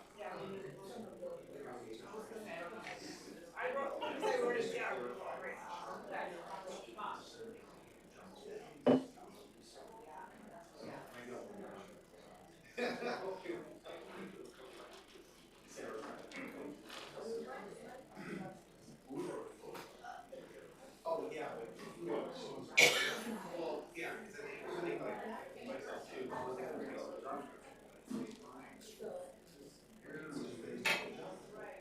well, it sounds like there might be separate. Well, is it not? Yeah. Oh, So is the safe answer? Yeah.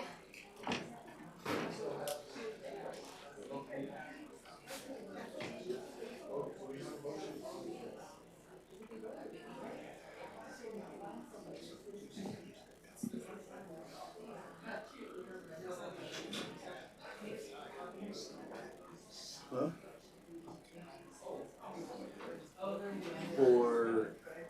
For this one? Okay. Yeah. I mean, I do, but I don't. So we have Mr. Alcantara, Mr. Best, still awake? Yeah, I'm here, Mr. Mayor. Can you hear me? I can hear Richard. I don't know if they can hear me.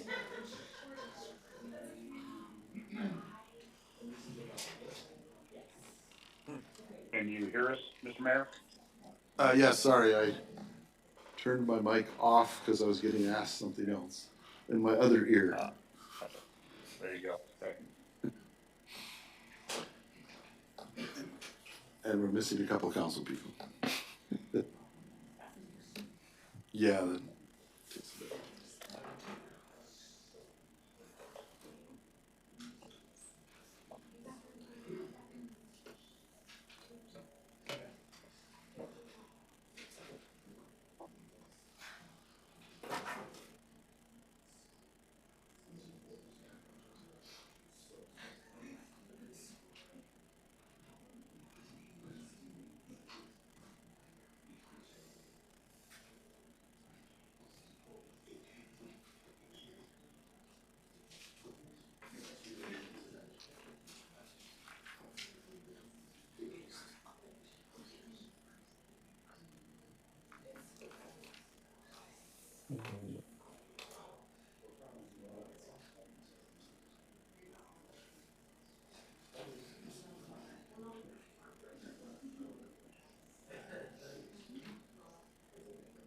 Did you restart the meeting? Now we have the council people, okay. So, we will. She's right there. We have the attorney. Okay. Where did we leave off? We passed resolution number 24-001. And then there was a motion on the floor for a bonus and COLA. Okay. Right. Councilman Cooper. Yes, sir. Thank you, Mayor. I would just wonder if I could get a rationale from Councilwoman Moline on what the reasoning for the $1,000. I can't hear you, Mr. Cooper. I was wondering if you could give me a rationale on why you came up with $1,000. Because we've done it 2 years in a row now in order to create incentives for our employees and show appreciation. Thank you. Mr. Mayor? Yes, Councilman Alcantara. Thank you, Mr. Mayor. So, a question for city manager, if I could. Okay, go ahead. All right, so bear with me a little bit here. What I thought I heard saying was that the new implementation of the pay plan was only going to give raises between 6 cents and $1 per hour to employees. Now, if you gave every employee $1 an hour raise, that would be $2,080 per employee. Let's just say, for the sake of easy math, we have 100 employees. I know that's high. That'd only be a $208,000 implementation. What I heard Gina say is that, and what I heard the manager add on to, is that the pay plan was about 300 and almost 70,000, and then there was another 59,000 if we did the COLA only. So obviously, if the pay plan is 350 to 370,000 to implement, it's well over $1 an hour raise for most employers. Am I missing something? Okay, Mr. Manager. Yes, I think Council Member Alcantara got a little bit lost in translation. So the number that you were given by Gina, $417,216, included the pay plan that the City Council just approved, plus the 3% COLA. Now, Correct. correct. Now, COLA was only $59,000 of that former 17. Okay, please let me finish, sir. So what I was trying to reiterate, because the question came up, could the city afford that? So we stated earlier in the meeting that this budget has a proposed surplus, which is revenues minus expenditures, we still have $357,508. The difference between the $417,206 that we talked about for the COLA and a new pay plan, the difference between the extra revenue and that cost is an additional $59,704. That is not tied to any payment to employees. It is, what I was trying to demonstrate was that to do the 3% COLA, it will cost an additional $59,704 more than the anticipated revenues over expenditures. Thank you for that. And so how much did what we just passed, the implementation of the new pay plan that you stated was raised between 6 cents and $1 an hour, how much did that implementation cost? $265,000. Then my point, sir, is that if you gave everybody $1 an hour raise, you could only get to 208,000. If you gave every single employee $1 an hour. So you're saying that the max raise was $1 an hour is not an accurate statement, is that correct? So what I've been told is on average, the average spread is about $1. What I wanted to, is my point was, is I think it was stated that I have concerns with, is it was stated that employees who are the higher end of the pay scale are getting treated better than employees at the lower levels. And I wanted to make sure that was not accurate. It's random. Where you are on the current pay scale that you, for 2023, to place in the new system was positively closest to where they were. And that is all random. So this system that, and maybe I read it wrong, that was implied it is rigged for my directors versus the other employees, I wanted to state is not accurate. And that was the issue that I had. It is random. Everybody, nobody gets returned less than where they were. The 3%. Let me just say, Mr. Musi, and I'll drop it since I'm not in the room. We have about 80 employees. Now you're saying it's about $265,000. That's an average of about $3,300 per employee. So an average pay raise of about $1.60 an hour. So and I'm the one who said it, and I stick by it. If you read the January 1st and the January 8th pay plans, the increases at the top end are substantially more than the increases at level 4, 5, 6, etc.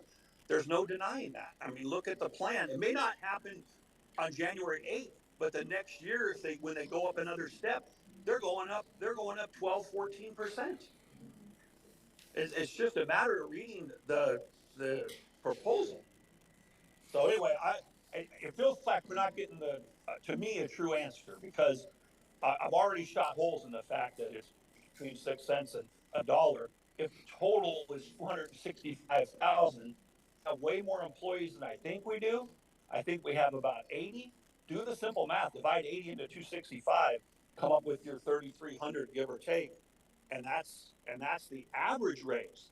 So some people that are getting the 6 cents, they're only getting $120.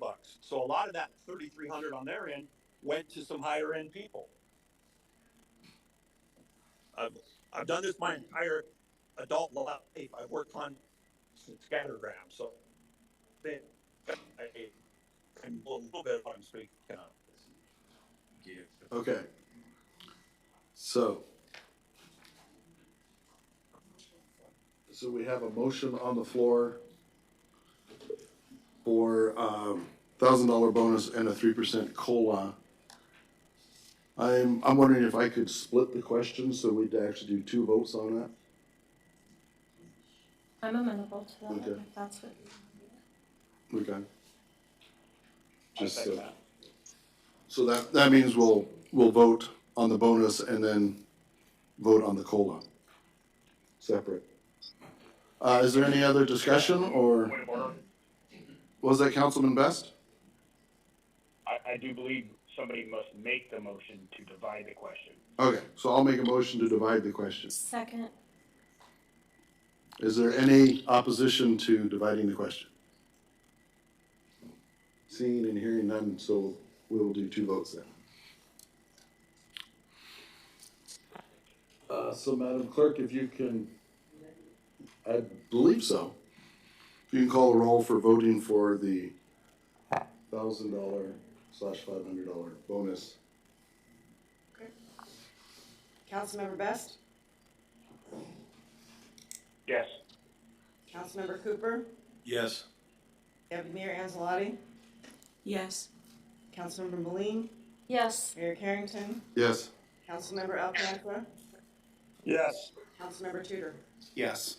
Unanimous.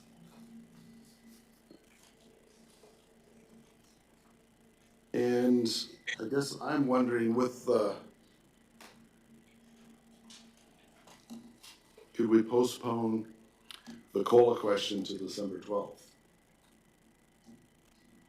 Are you making a motion, Mr. Mayor?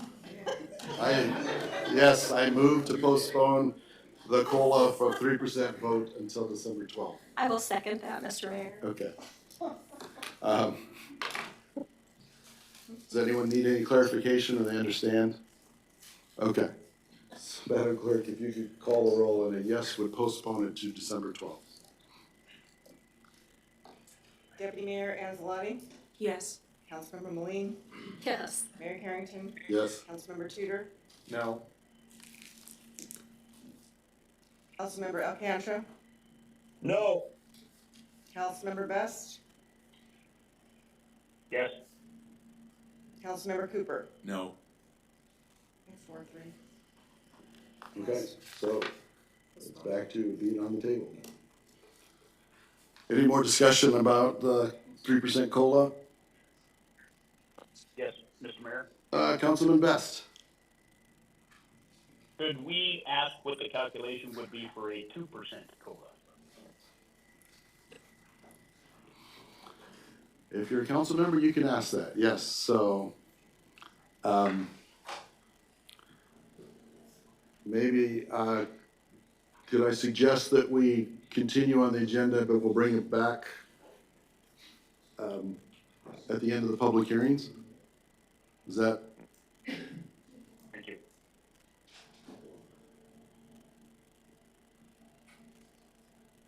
if that's okay? What's that?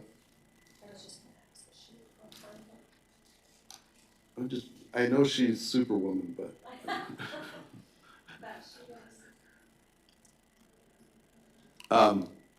So maybe, if that's all right with the council, we'll bring the vote up at the end of public hearings, so we don't forget it tonight for the COLA. Okay. So resolution number, oh yes, Deputy Mayor. I don't know if this is the correct place to do it or if I should wait for council comments, but I just had a clarification on the amendment that, and I don't know if I need to re-amend this or if I can just state this as a clarification. But it occurred to me that it might not have been clear with the amendment that we evaluate every job description within 6 months of implementation. I wanted to make a note that that includes the scoring that goes with the job descriptions, because I believe that the directors as well as the employees should have a say in the scoring, because that's pretty much what the job description, I mean, it's part of it, it's included within the job description. And I don't know if I need to turn that into something we vote on, or if that. Mr. Manager. We will bring it back, we will keep you informed. Okay. Thank you. Sounds good. Okay. Resolution number 24-002, 2024 fee schedule. We'll open the public hearing. Anyone wishing to come forward to speak to our upcoming fee schedule can do so. But it has to be about this topic. No takers. Okay. We will close the public hearing, and there's a motion already on the floor. So, is there anything else with the fee schedule we need to discuss? Amend? Anyone online? Okay, Madam Clerk? Oh, what's this? Oh, there was a primary amendment for the fee schedule.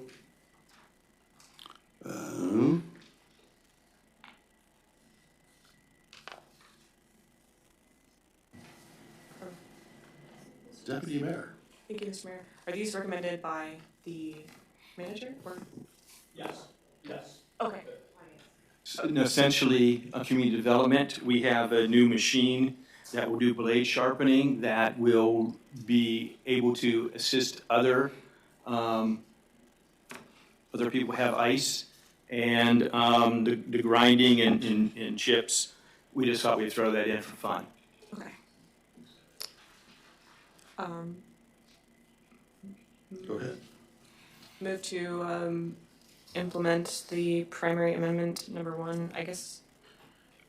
Adding go ahead and. Adding ice reconditioning, blade sharpening, base fee, and is the extra grinding included in that? Is that the same? Or Those is that separate separate? items. Those separate? You want to speak to that, Brad? Sure. Gotta keep the back row awake. What's that? Trying to keep the back row awake. Might have died. So the company that sharpened our blades went out of business, so we bought the equipment from them at a serious discount. But the caveat with us buying the discounted equipment is that we provided the same service that they did to other rinks, which would include the Brett and the Menard. We didn't have a fee that we could charge them, so we need to put a fee in there so that we have the legal authority to charge them money for it. So that's what it's for. Councilman Cooper. Question, could you explain to me what ice reconditioning, blade sharpening? What is that on That's what that is. What is that on machines? Is that on? Yeah, it's kind of like a big lathe with a grinder wheel on it that goes back and forth and takes the blade down and sharpens it. On the. Ice skates? It's for the ice conditioner. Yeah, not pretty people's ice skates, it's for the It's big for the machine. ice conditioning machine. Gotcha, thank you. Okay. So, do we get a motion on that? She was starting it. Second. Okay. Looks like it's 2 items. Do I have to do them one at a time? No, you can do them Together? both. Okay. I would like to move that we implement primary amendment number 1, add ice reconditioning, blade sharpening, base fee, as well as add extra grinding, chips, and nicks to the 2024 fee schedule At $100 each. at $100 each. Okay, moved and seconded. Any questions, comments? Okay, Madam Clerk, if you could call the roll for primary amendment number 1 for Reso 24-002. Councilmember Best? Yes. Councilmember Alcantra? Yes. Councilmember Tudor? Yes. Councilmember Cooper? Yes. Deputy Mayor Anzalotti? Yes. Mayor Carrington? Yes. Councilmember Moline? Yes. Okay, unanimous. So are we ready to vote for the amended resolution 24-002? Looks that way. Madam Clerk, if you could call the roll to adopt resolution number 24-002. Councilmember Tudor? Yes. Councilmember Alcantra? Yes. Councilmember Best? Yes. Councilmember Cooper? Yes. Deputy Mayor Anzalotti? Yes. Mayor Carrington? Yes. Councilmember Moline? Yes. Okay, unanimous? Unanimous, okay. Next is resolution number 24-003. We will open public hearing for the 2024 fine schedule. Anyone wishing to speak to our new fine schedule, please come forward. See no one come forward, we'll close the public hearing. We already have a motion on the floor. Is there any more discussion? Councilman Cooper. As I stated last meeting, I am concerned about the values of some of the fines in relation to some of the others. You know, when I see, you know, a dog loose or whatever for $75 or whatever it is, and then I see assault and battery for the same fee, I don't think that that's appropriate. And I'm not sure what the best way is to move forward with changing these, or at least evaluating them and putting them in current context.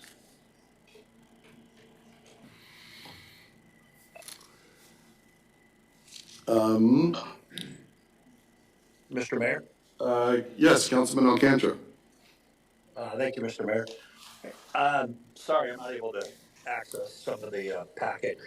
Did we, do we have a way to get, or is it in the packet, that just sort of a descriptor that says 6 of these fines were implemented in 2022, 9 of these fines, 4 of these fines, et cetera? Is there a breakdown of like how many were implemented and how much revenue the city received off the fines? I don't think there is an existing, Mr. Musi. Yes.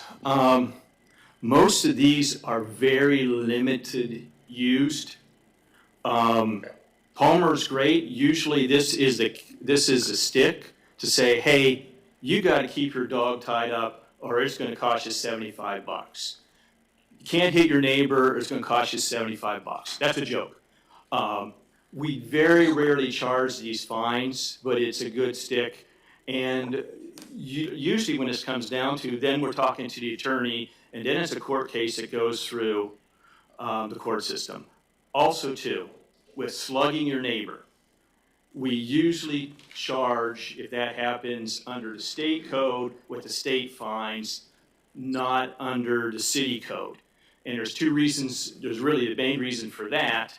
It's if we charge under our code, then it is our attorney, our cost to do so. If we charge under the state, then that handles through their administrative work. Okay. Councilman Cooper. Thank you for that. I think that begets a question, then how many of these fines that we have are actually, do we actually use, or most of them assigned to the state? And if they're assigned to the state, then why do we have them on our fine schedule? So all these fines listed are under city code, city requirements. And I want to have our chief come up and talk about some of these things and how this works through the police system.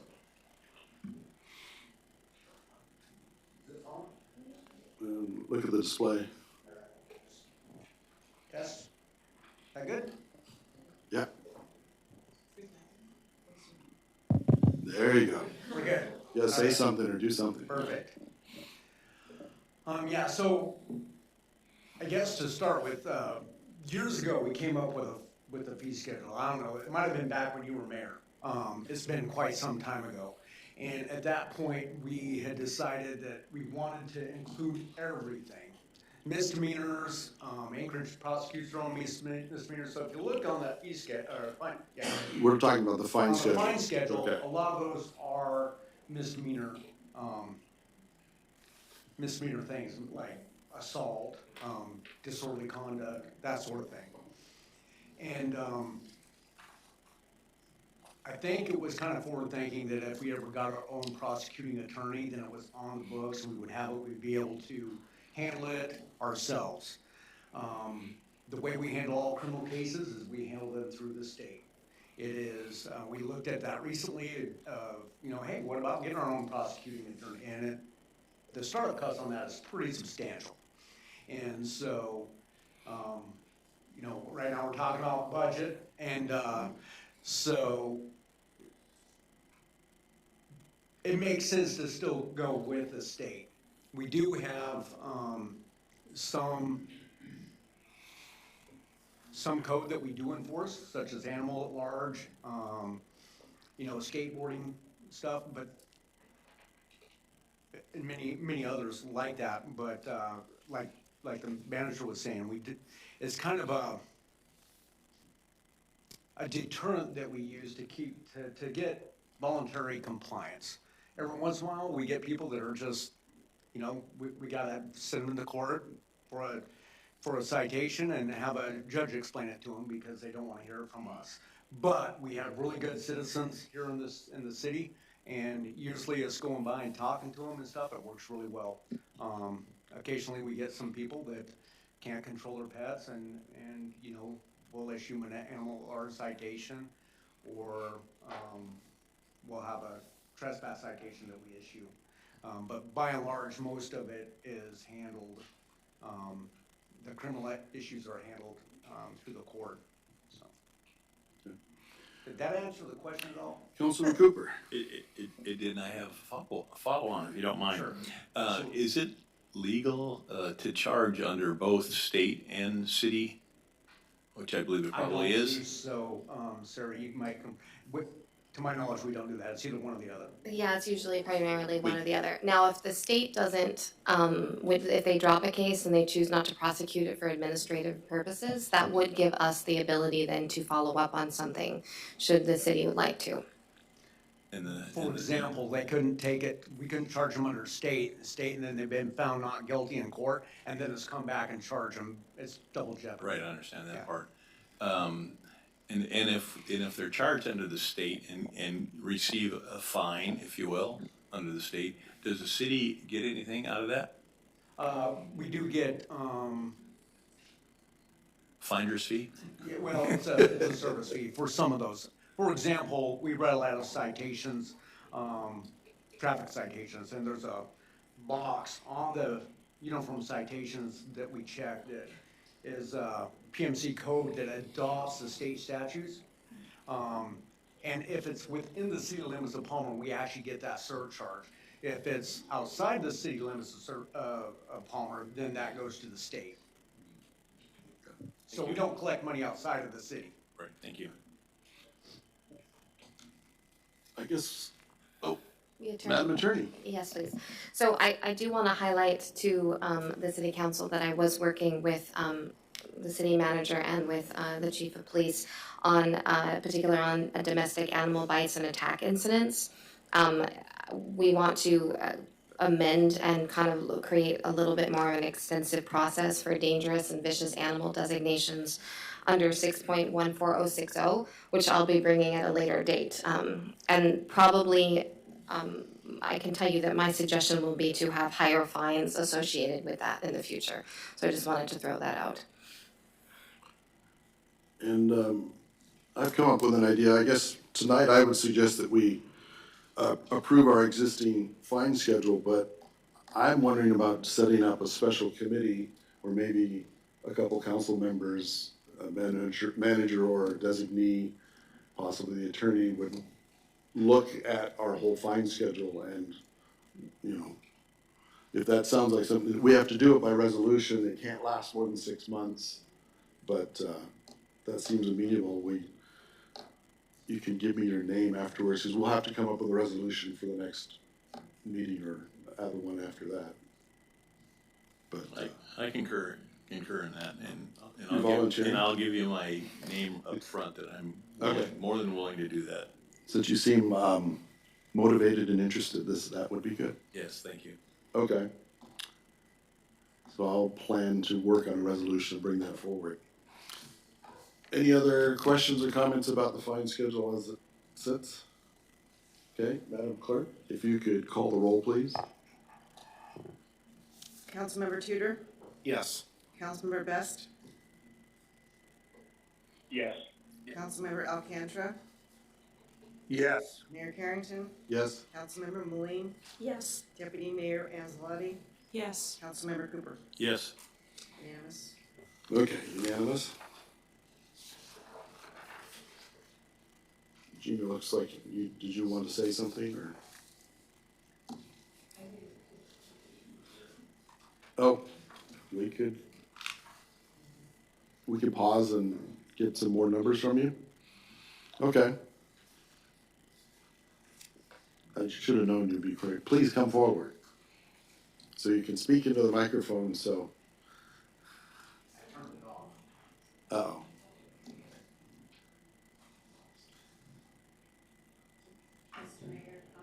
I'm not sure it's on. It's gotta be a couple seconds, I think, yeah. Mr. Mayor and council members. All right, so a 2% COLA for the classification pay plan would be $372,000 for the COLA in the general fund and $30,000 for the enterprise funds. Okay, so that was 2% COLA, 372,000 for the general fund and 30,000 for the enterprise funds.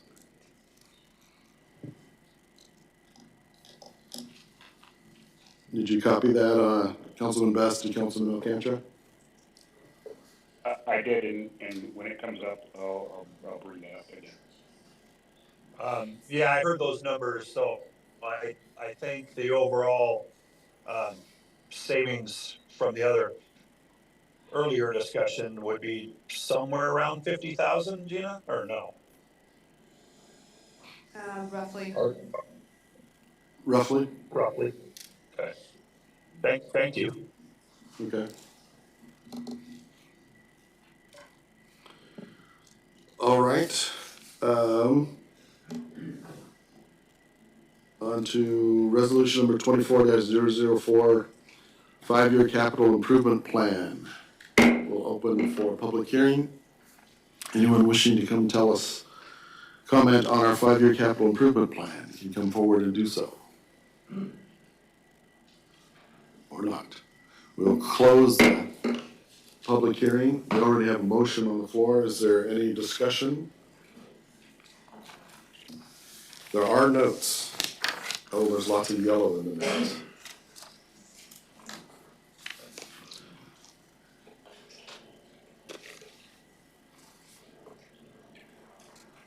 The Reso 23-004 notes page. And these are recommended amendments from the manager? Okay.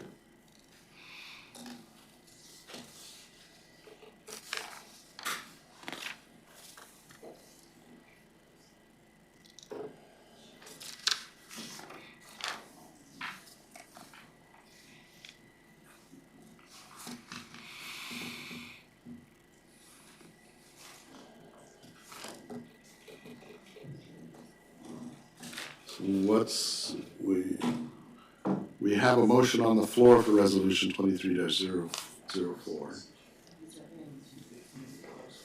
These are already in? Mr. Mayor? So these are already in there? Yes. Okay, so these already exist in there. This is just informational in case we want to delete something, huh? Okay. Councilman Cooper. Yeah, I move that we adopt resolution 24-004, 5-year capital improvement plan. Actually, we've already got that motion All right, from I'm sorry. All right, so I have a month or two all ago. right, so I have a comment. Okay. It's about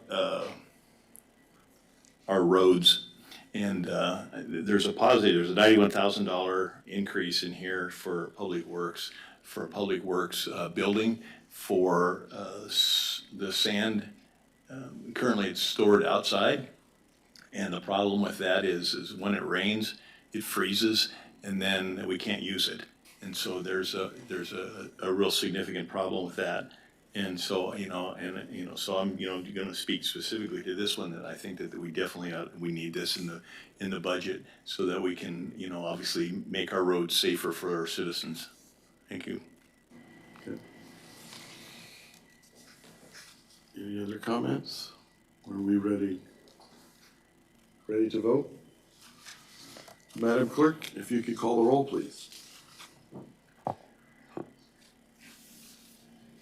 Councilmember Cooper, Yes. Deputy Mayor Anzalotti, Yes. Councilmember Moline, Yes. Mayor Carrington, Yes. Councilmember Tudor, Yes. Councilmember Alcantara, Yes. Councilmember Best. Yes. Okay, Right. Unanimous. Next is resolution number 24-005, City of Palmer 2024 budget. We'll open the public hearing. Anyone wishing to speak for the public hearing for our 2024 budget can come forward. Okay, we'll close the public hearing. So we already have a motion on the floor. There are a few recommended amendments, primary amendments.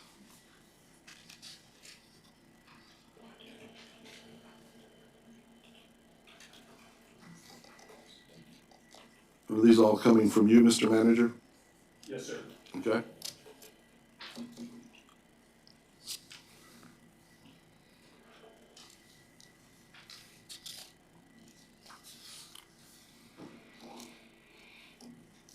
And Mr. Mayor, for the record, these are all reductions in expenses except for, I believe, the maintenance contract. Is that correct, Gina? In capital projects, yes.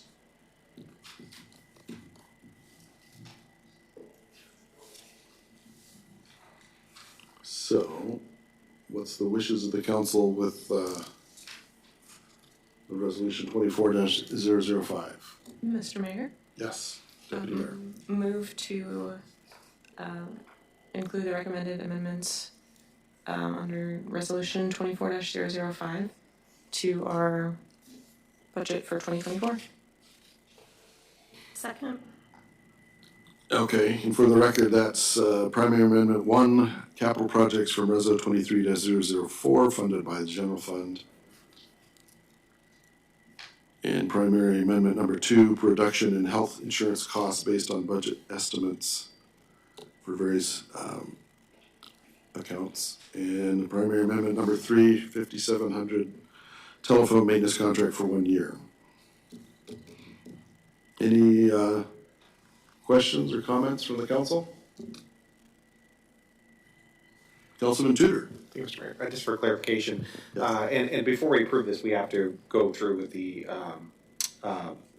COLA question, right, with employees, or is that completely separate?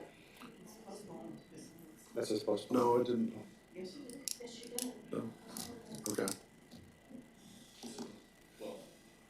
Okay, so. Oh, no, I'm sorry, I didn't mean to interrupt. I just wanted to clarify if we're able to approve this budget without knowing the, or if that would just be an amendment to this or not.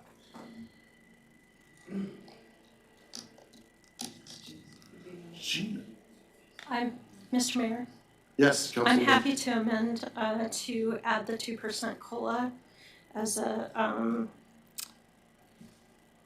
peace offering with the council and see if we can get an agreement on that. Include in the 2024 budget. I'd like to vote on that. Okay, so we have a amendment with 3 amendments stuck into it. So you're suggesting a 4th amendment after we vote on this for the COLA? Correct. Okay. If it needs a second, I'll second that. Okay, well, no, we got to deal with the question. So are we ready to vote on the written primary amendments 1, 2, and 3? Okay, Madam Clerk, if you could call the roll for the primary amendments 1, 2, and 3, and yes, we'll adopt these amendments. Correct. Councilmember Moline. Yes. Mayor Carrington. Yes. Deputy Mayor Anzalati. Yes.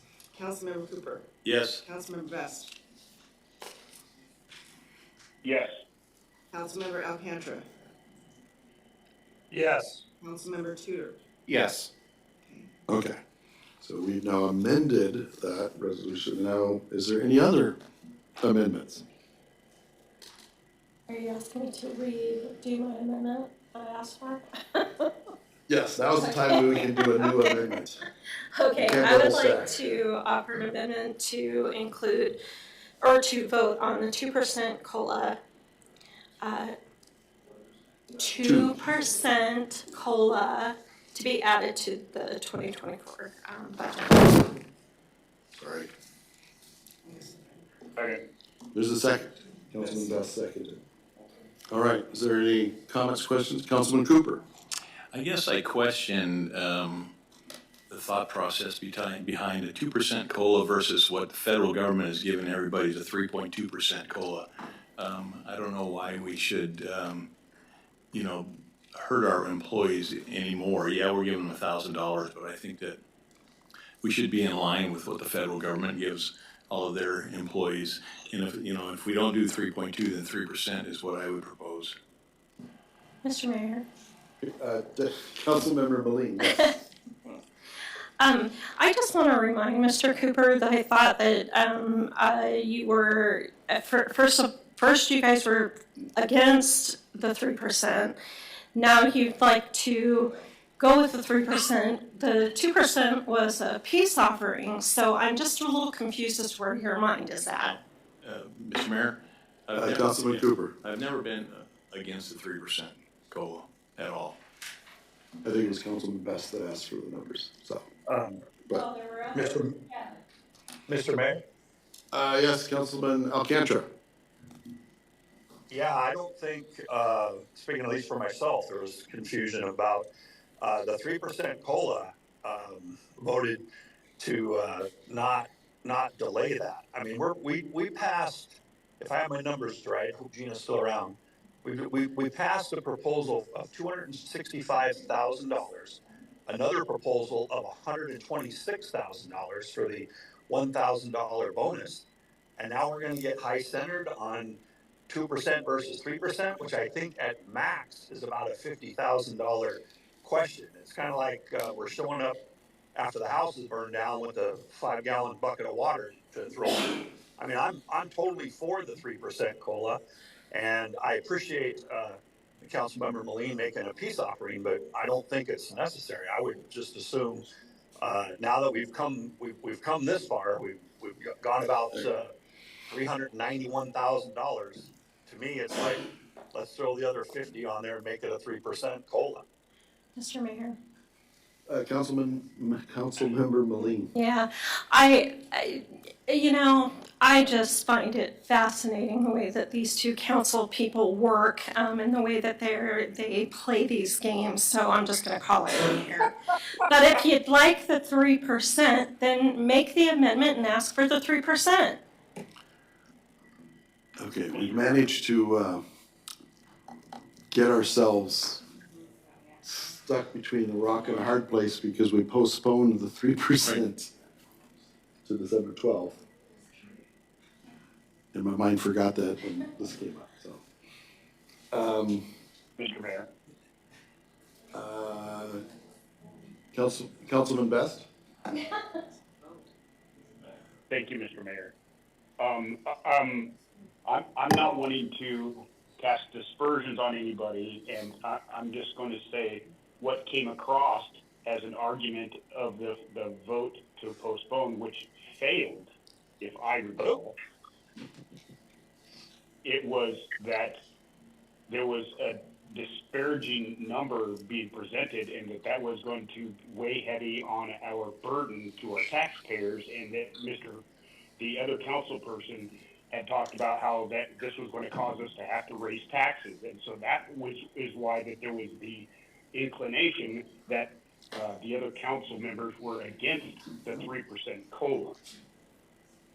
And it was right after Ms. Gina had kind of gnashed her teeth a little bit about the cost and whether or not we could handle it.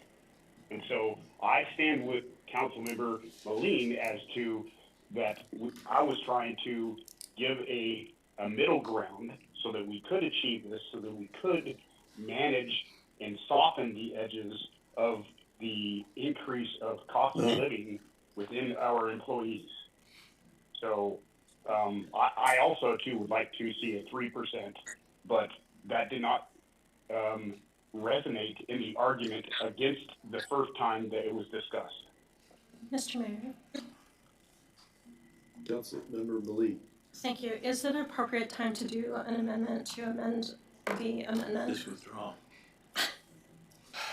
How? You can. Clerk, how does? Well, you have a motion on the floor.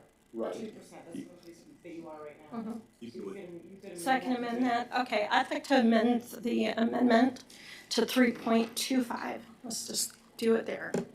Or just 3.25. Okay, so there's been a motion to amend the amendment number 4 to the 3.25%. Second. COLA. And the second of Councilman Cooper. Mr. Mr. Mayor, I do have a question of the city clerk. Did we not, am I missing it, did we not pass the 3% on to December 12th? And if we We did, postponed it, yes. right, so it's been postponed, so. But these are technically different questions. The 2% and a 3.25%. And then there'll be an interesting thing come up on the 12th, so yeah.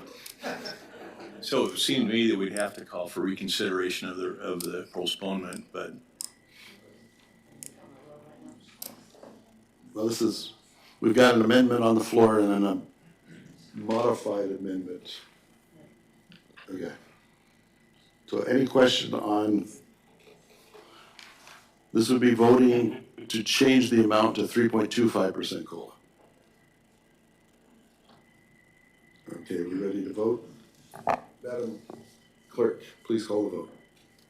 Councilmember Tudor, Yes. Councilmember Alcantara, Yes. Councilmember Best, Yes. Councilmember Cooper, Yes.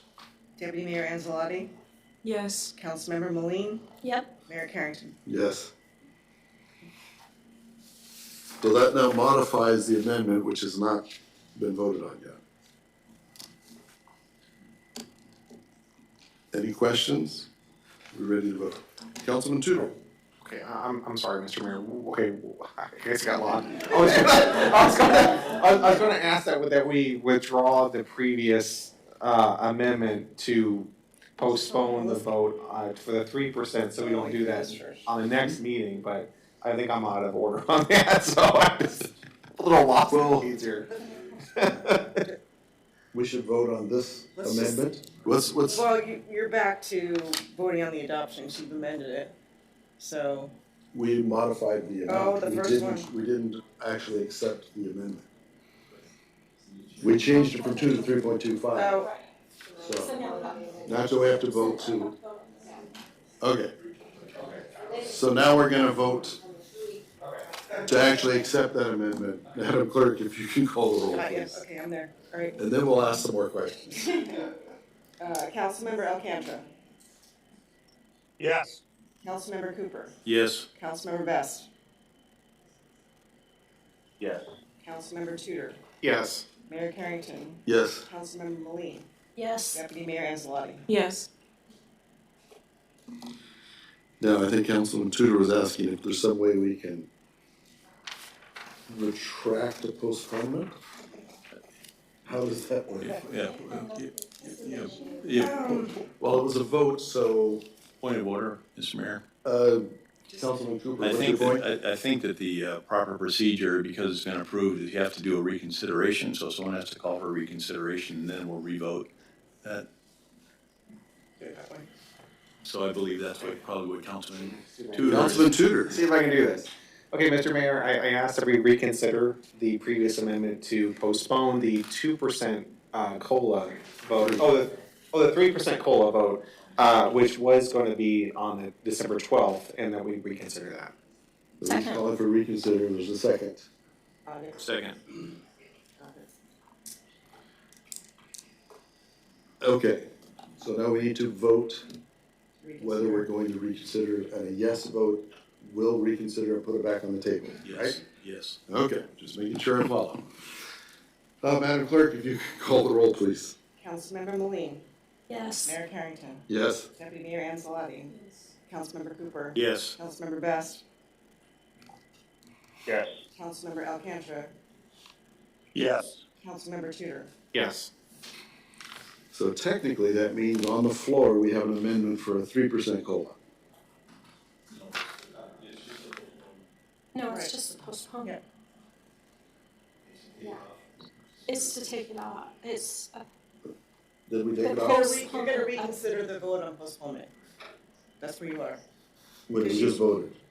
But you have to vote on reconsidering it right now. Yeah. You just voted to reconsider even or take the And a vote. vote yes takes it, Right. removes it from December 12th. Right. Okay, so a yes vote would set it again on December 12th, and a no vote would kill it. Oh. Wait, what? Are you either one? Because the reconsideration request was to remove it from December 12th, and we voted yes on that, so it's brought back to the table. And so, Shelley, what is it? It was a reconsider. You're reconsidering the votes, right? You So reconsider. now it's back on the table and We're gonna vote to we're gonna postpone vote to postpone it to Right. December 12th. Right, so you're gonna. you're so you correct. don't wanna So- vote. Right. Right. So a yes vote postpones it again and a no vote kills it. Right. Got it? Kills the postponement. Yes. Yeah. Thank you, Mr. Mayor. John. All right, Madam Clerk, if you could call a roll, please. Okay. Oh, come on here. Councilmember Best. No. You had to think hard about that one. Councilmember Cooper. No. Deputy Mayor Anzalotti. No. Councilmember Moline. No. Mayor Carrington. No. Councilmember Tudor. No. Councilmember Alcantra. No. Okay, Yes. so that kills it. Yes. Okay. Who's on first? Well, the fun part is we're on fifth base. So we have not actually voted on resolution number 24-005. Correct. Correct. Do we have any other amendments?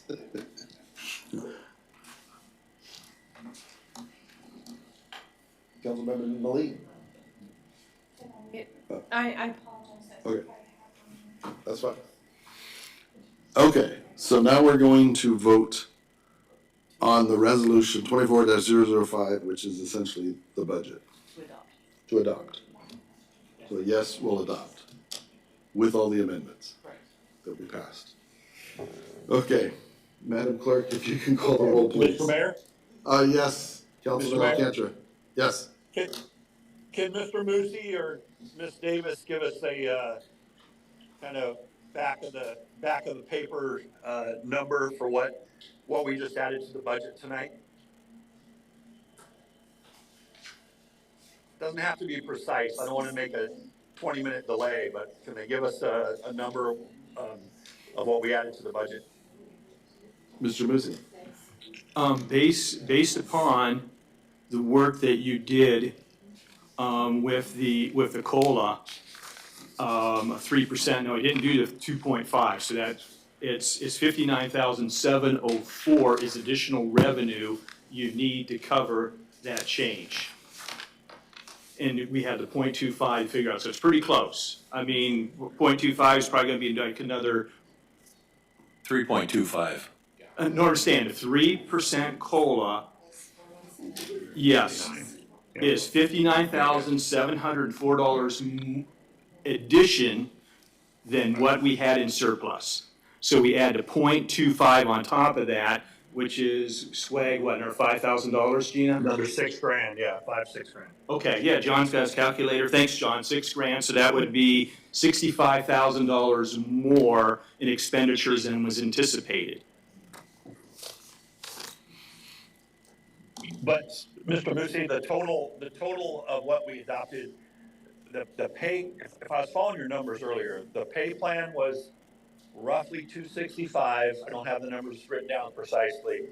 The $1,000 bonus was 126,000, and this new 3.25% is about 65,000, 59,000 plus the extra 0.25%.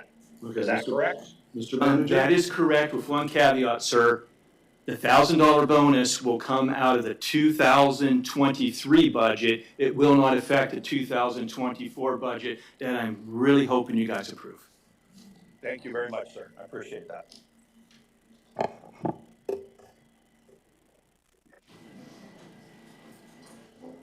Any other questions? What? Can we vote? Are we ready to vote? Madam Clerk, can you call the roll for resolution number 24-005, the budget? Stop laughing. Mayor Carrington. Yes. Councilmember Moline. Yes. Deputy Mayor Anzalotti. Yes. Councilmember Cooper. Yes. Councilmember Best. Yes. Councilmember Alcantra. Yes. Councilmember Tudor. Yes. Unanimous. Okay. Now we have action memoranda. Action memorandum number 23-067, authorizing the city manager to execute a 5-year contract for rescue services with the Matsu Borough. The great chief is here. Chief Chad, would you like to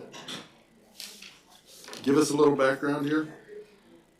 Yes, sir. So, July 1st, 2024, the fire contract and the rescue contract with the Matsu Borough are up for renewal. We have negotiated a contract, a rescue contract, that both the borough and we are pleased with, and that's what I present to you now. The difference in the rescue contract from what we have to what I'm proposing to you tonight, the existing rescue contract is $50,000 a year. That $50,000 is used for miscellaneous equipment, really doesn't cover the costs of our rescues. And I will say, rescue is anything EMS, road, off-road related that isn't on fire for the most part. The contract I have in front of you, the proposed contract, actually will bring in a revenue of $88,000 the first year, and then it'll go up from there. Years 3, 4, and 5, it'll also go up 3%. It includes 10% of my wage and benefits, 10% of our fuel usage, and a flat rate fee of $65,000. In addition to that, that's not the supplies. Right now, the City of Palmer Fire and Rescue are responsible for all rescue supplies, rescue equipment like the extrication equipment, which we're in need of some right now. If you adopt this contract, that all becomes a borough responsibility. Mr. Manager. Well, in your consideration, the great chief did a really good job. And for the record, the new borough manager is treating Palmer much better than the former borough manager treated Palmer. It goes without saying. Okay. Is there any other questions for the chief or the manager? Okay, thank you. So what do we want to do about this contract, council? Move to approve. Second. Okay, moved and seconded.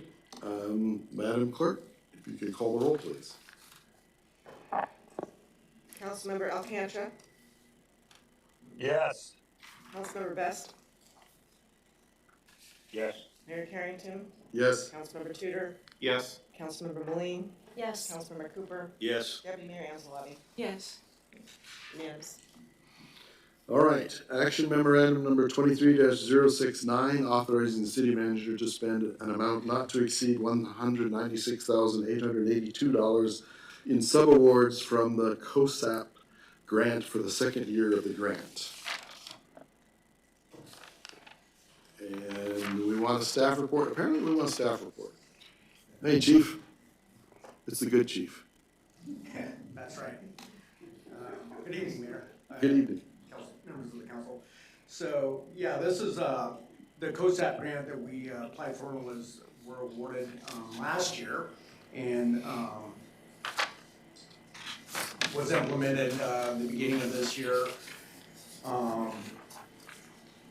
It follows the federal calendar year, and so their calendar year for 2024 just started.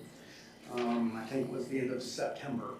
So the funds that we're asking to be able to spend from this are for the pass-through funds. They go to 4 of the referral agencies, which are Chitlin Village Traditional Council, Connect Tribal Council, Set Free Alaska, and Alaska Youth and Family Network. Each one of them receive on an annual basis $49,220.50. They received one already for the 2023 budget, and it's payable at the beginning of the year, so technically this probably should have been sent out like in October. But it's just because of the delay getting it to the council, it's getting to you today, so. Okay. I don't know if you guys have questions. Any questions for the chief? Good job getting some money. All right, Madam Clerk, if you could call the roll, please. Oh, we need a motion. Mr. Mayor, Yes. move to approve. Second. All right. Madam Clerk, now would you call the roll, please? Councilmember Cooper, Yes. Deputy Mayor Anzalotti, Yeah. Councilmember Moline, Yes. Mayor Carrington, Yes. Councilmember Tudor, Yes. Councilmember Alcantara, Yes. Councilmember Best. Yes. All right, unanimous. Next, no unfinished business, no new business, record of items placed on the table. Letters from Jackie Goforth. Okay. Next is audience participation. We'll open up audience participation. Anyone wishing to speak again or for the first time, please come forward. Start off with signing in if you haven't already and start with your name.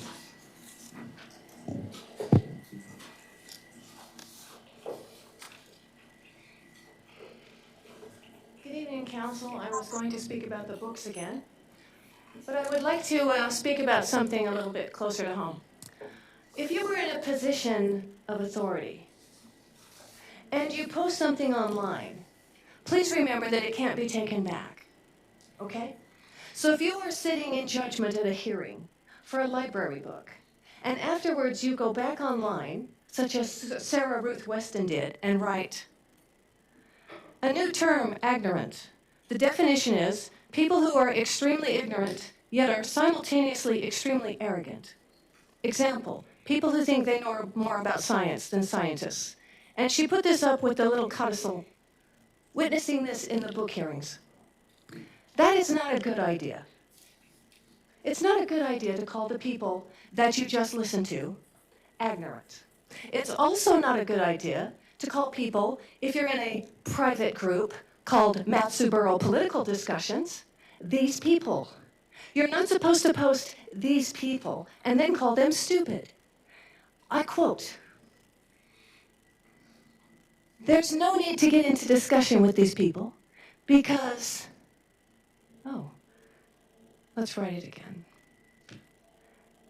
Judith, there is no need to get into discussion with these people because, attributed to Mark Twain, no amount of evidence can persuade an idiot.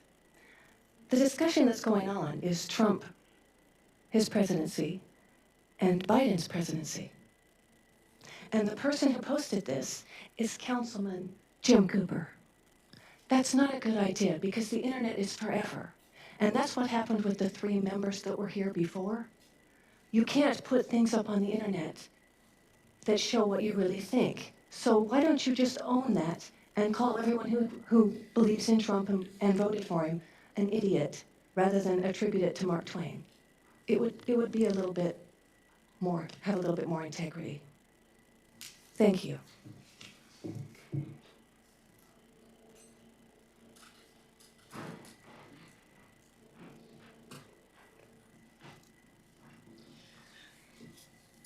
You know, I have lots of other things I'd rather be doing than coming here and talking about these obscene books.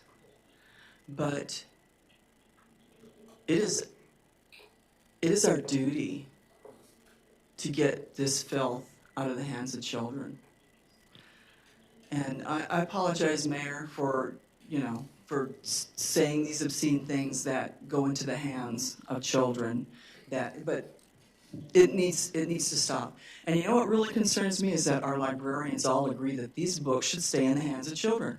What happened to their moral compass? If indeed they ever had one, I don't know. But they are not, I don't trust them. They don't have the morality they need to be able to choose books, neither does the committee.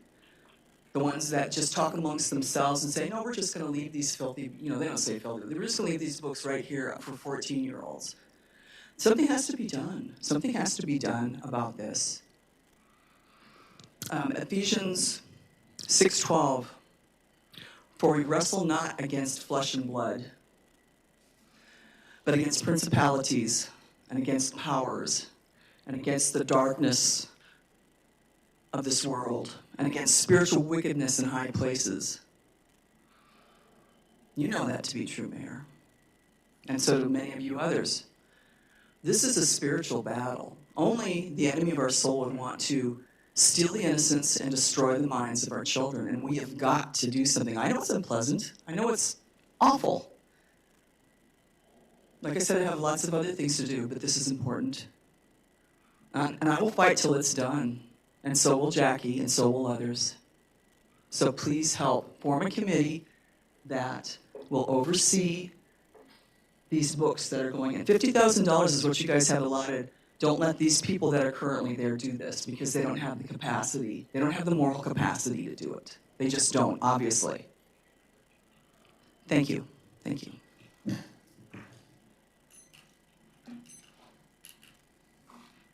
Is there anyone else for audience participation?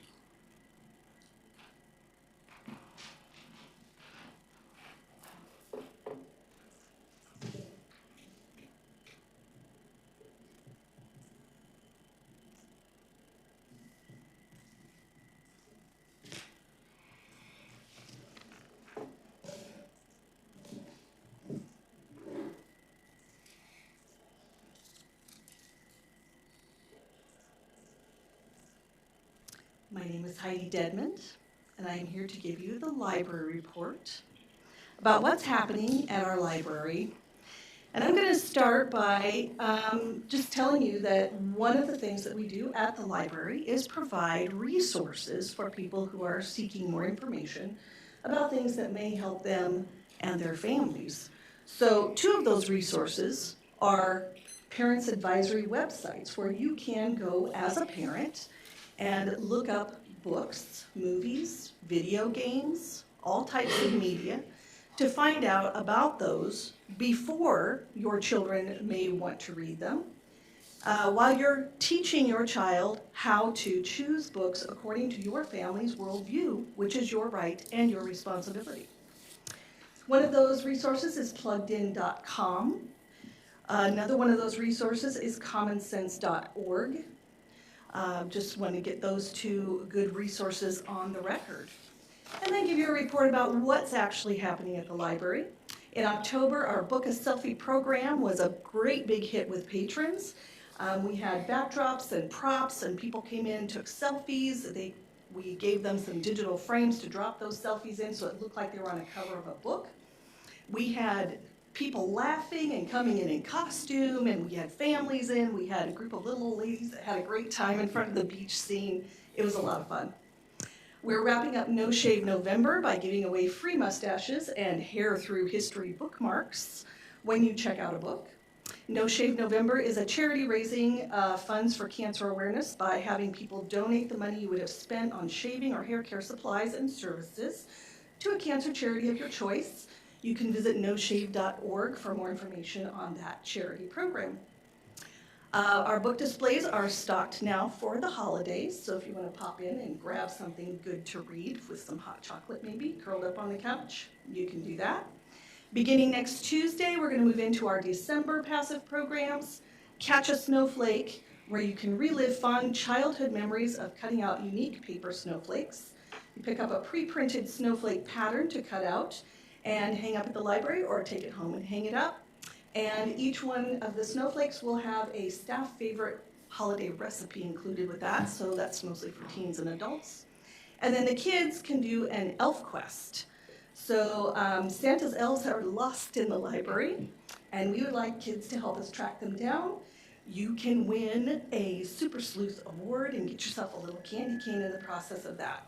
That's in addition to Celtic Pipes and Drums coming in, which Susan mentioned earlier on December 9th at St. John Lutheran Church.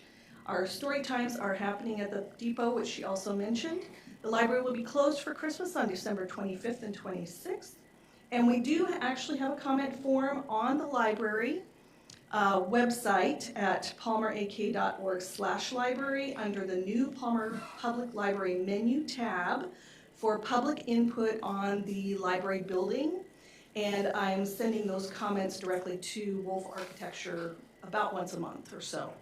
But I just wanted people to know what we have available at the moment and what's coming up. Thank you.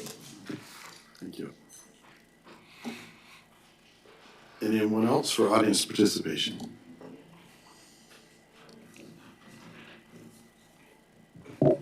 I stayed this late, so I figured I'd better come up and talk again. You know, I've decided people are weird. You know, there's just, people are weird. Some people have to have something to rail against. Some people gotta hate and demonize others who don't agree with them or believe what they do. Some people don't like to be told what to do or what they can read.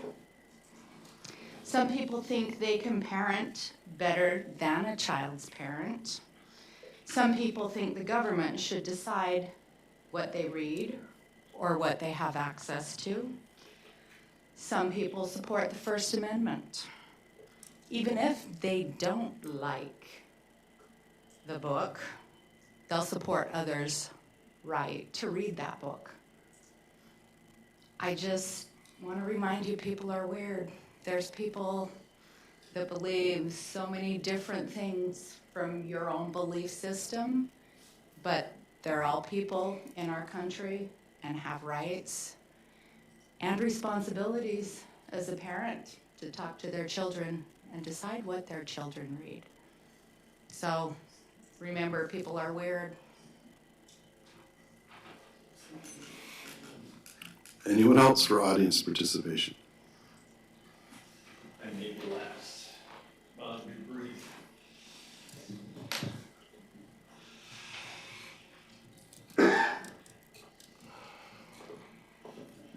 My name is Mike Malewski, and I live in beautiful downtown Palmer. And I just wanted to commend all of you for sticking with this process and coming up with a completed budget.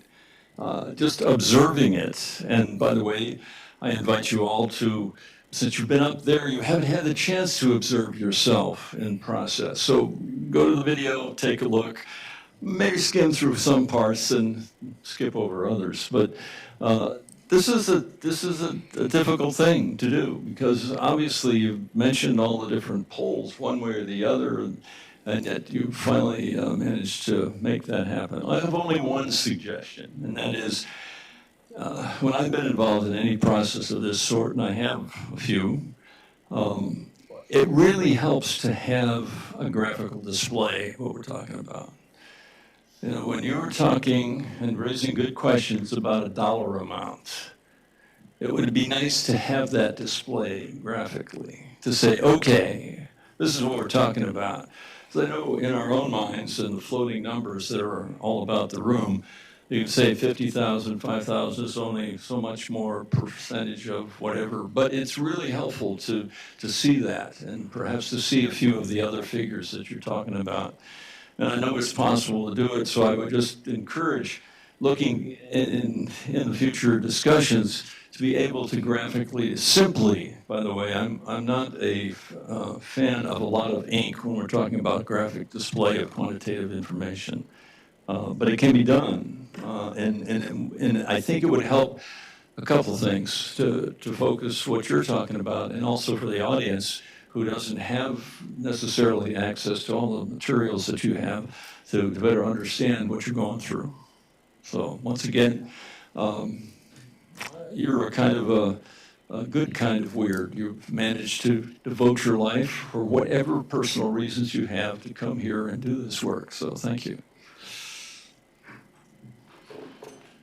Anyone else for audience participation? Okay, we will close audience participation. No executive session this week. And council member comments. I'll start off a reminder that AML is next week. And there's only 2 more meetings this year. But I figured out a way to condense them. We're going to have our next meeting on the December 12th at 5. We'll have a special meeting about a presentation from the Gary Wolf and some questions for us to look at for the library project. And then at 6:30, just to make sure there's enough space, we'll have our regular meeting. And there's a little bit of business. And on that one, I think there is an executive session with our attorney. So. And no, there's no meeting on the 26th. Those two meetings are on the 12th. That's how I'm squeezing them in. Yeah. I'm going to take action on that? Okay. Yeah. No, we're not planning to meet on the December 26th. Okay. Councilwoman Moline, you want to do some comments? Well, despite the fact I don't like going first. Oh, sorry. Yeah, I just thank you for all coming out tonight. Thank you for the robust discussion. It's really important for us to hear from the people and your concerns and your heartfelt opinions. And we definitely appreciate that. I just would like to say that I'm happy that budget season is over. And that's what it's all about, you know. I guess that's what we signed up for with this job. So, and I, despite some of the hurdles, you know, that we have with each other and disagreements and whatnot, I am thankful for a council that can get the job done. So, yeah. So that's it for me. Councilman Alcantara, still there? Yeah, I'm here. Thank you, Mr. Mayor. Yeah, I'm here in Avenger, Texas, population 371. My in-laws live 4 miles away from that little hamlet, so getting the right connection, internet or phone-wise, was more challenging than I anticipated. Probably added to some of my angst and anger tonight. But I do want to say big props to Councilmember Mullane for the $1,000 bonus and the 3.25% cost of living for the city employees. I want to definitely go on record and say that the backbone of the city of Palmer are the city employees.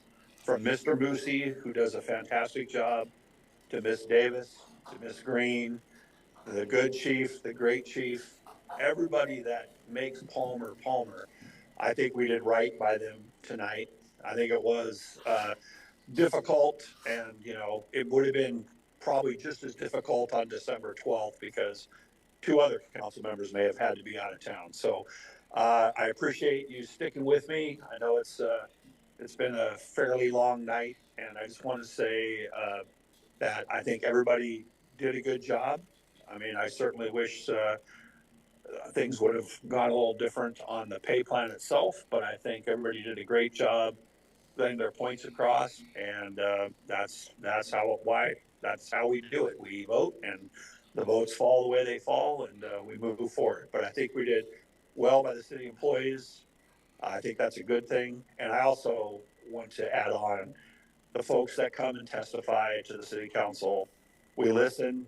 We care about what you say, and we appreciate the fact that you come out and spend hours every other Tuesday with us. So thank you very much. I hope you all have a great couple of weeks. See you on December 12th. All right, Councilman Best. Thank you, Mr. Mayor. I will also stand behind those accolades that Councilman Alcantara just laid out about the city employees and the appreciation for everybody. I would also ask for council support to direct the manager to work with the airport folks to find a solution that with the attorney that we will be able to find a way to utilize some folks that they have as part-time employees, or I don't know if it's spinning off a nonprofit, Friends of the Airport or something. I don't know what the box is that we need to put them in, but I would encourage or ask for council support to encourage the manager to look towards that direction. Second. Is So you can plan to bring something back to us, Mr. Manager, about that? Yes, sir. Okay. And no time frame specific, but I know that it is something that should be of high importance. Secondly, I appreciate everybody also sticking with me. I'm down here in Spokane. Was actually looking for a little bit warmer weather, but it's about 30 degrees around here and frosty in the mornings. And it's a lovely place down here, though. You guys are gonna do it. I'll see you at AMO.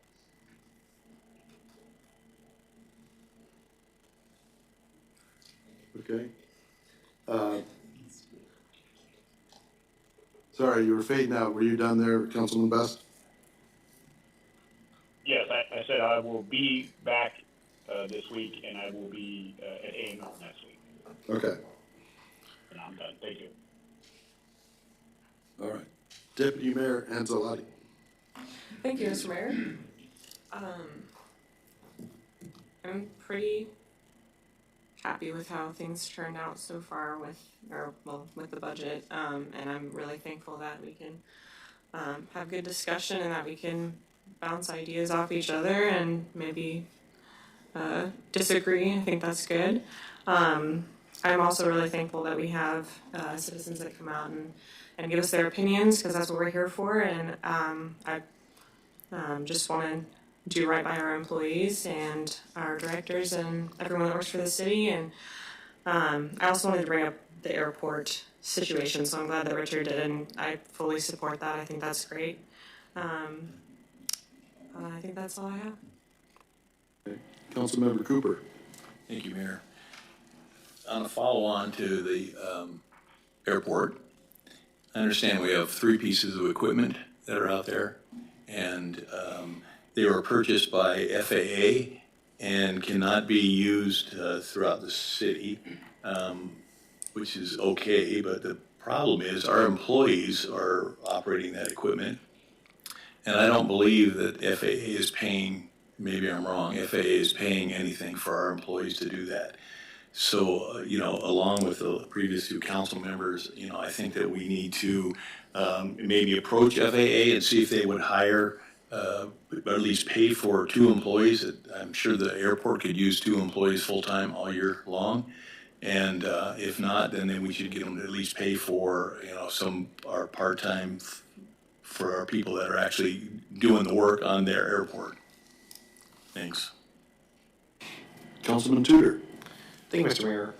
Just want to say, as we just got done with Thanksgiving, how impressed I am by our community. It's just so amazing. Even though the roads were not, the best throughout the valley and in Anchorage, that everyone still came together through like this, the ice and the rain, to just be together with each other, and that's always really impressive, just to celebrate thankfulness.